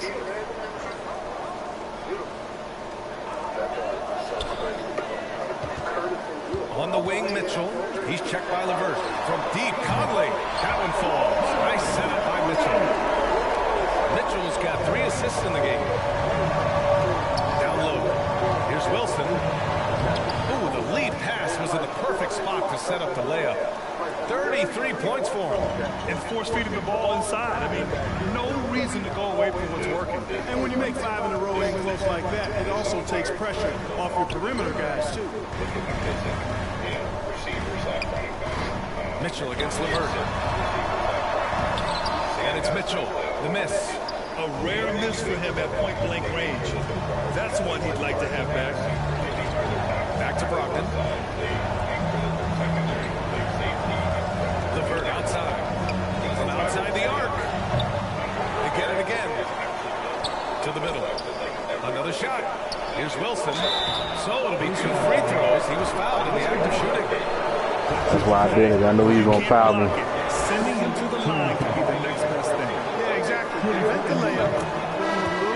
And then maybe they'll think twice about coming into the lane next time. And if they don't think about it, at least they might be distracted by your presence. The Jazz making a switch here. Clarkson's checked in. Turner, he's checked in for Indiana. Conley passes to Clarkson. Outside, Ingles. Pass to Gobert. Knocks it loose. Oh, it's stolen by Levert. Warren with the ball. Ingles covering. Oh, got a piece of it. Here's Wilson. It's good. And he drew contact on the shot, so he will go to the line. A 3-point play opportunity. At the line for the Pacers. 1 shot.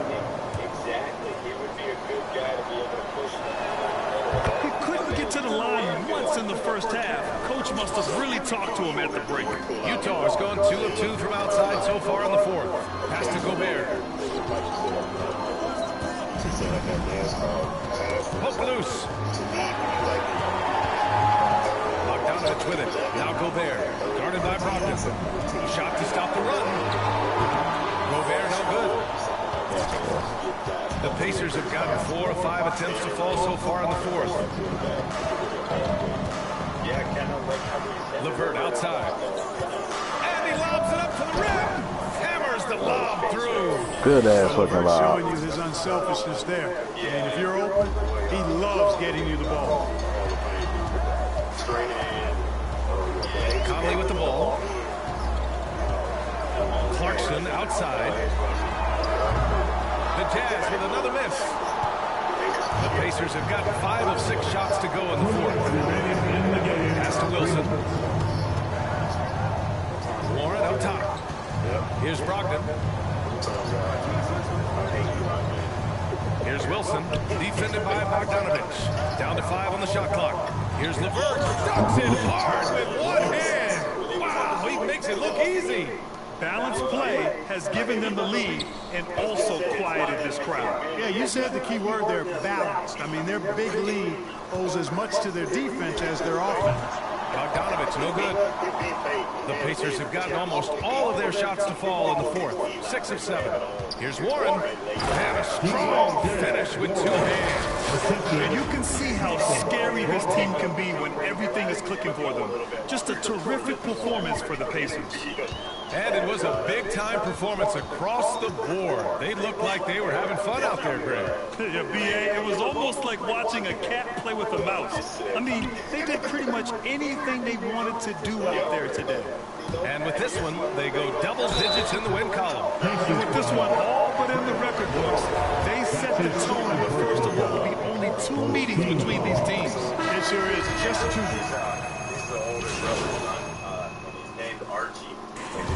And so Indiana takes this one by a big margin. To walk into enemy territory and deliver a performance like that, that says a lot about this squad. They really came in looking confident and didn't let anything shake them. This is what a dominant team looks like. And that's going to do it tonight, folks, for our broadcast. For Grant Hill, Allie LaForce, and Clark Kellogg, this is Brian Anderson thanking you all for tuning in tonight. So long, everybody. You face criticism online, especially on Twitter, by some who say you care more about scoring than winning games. Now, how do you respond to those criticisms? I know he was doing a visit with Notre Dame. Watch the game.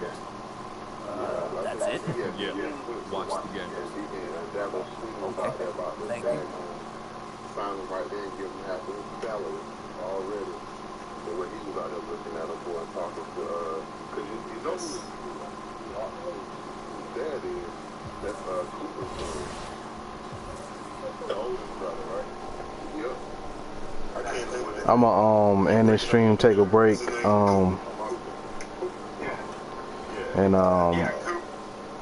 hop back live a little later on.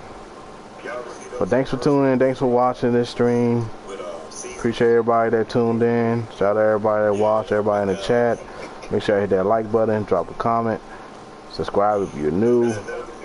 I'm WOG_JL Gaming. We Litty. You already know. Peace.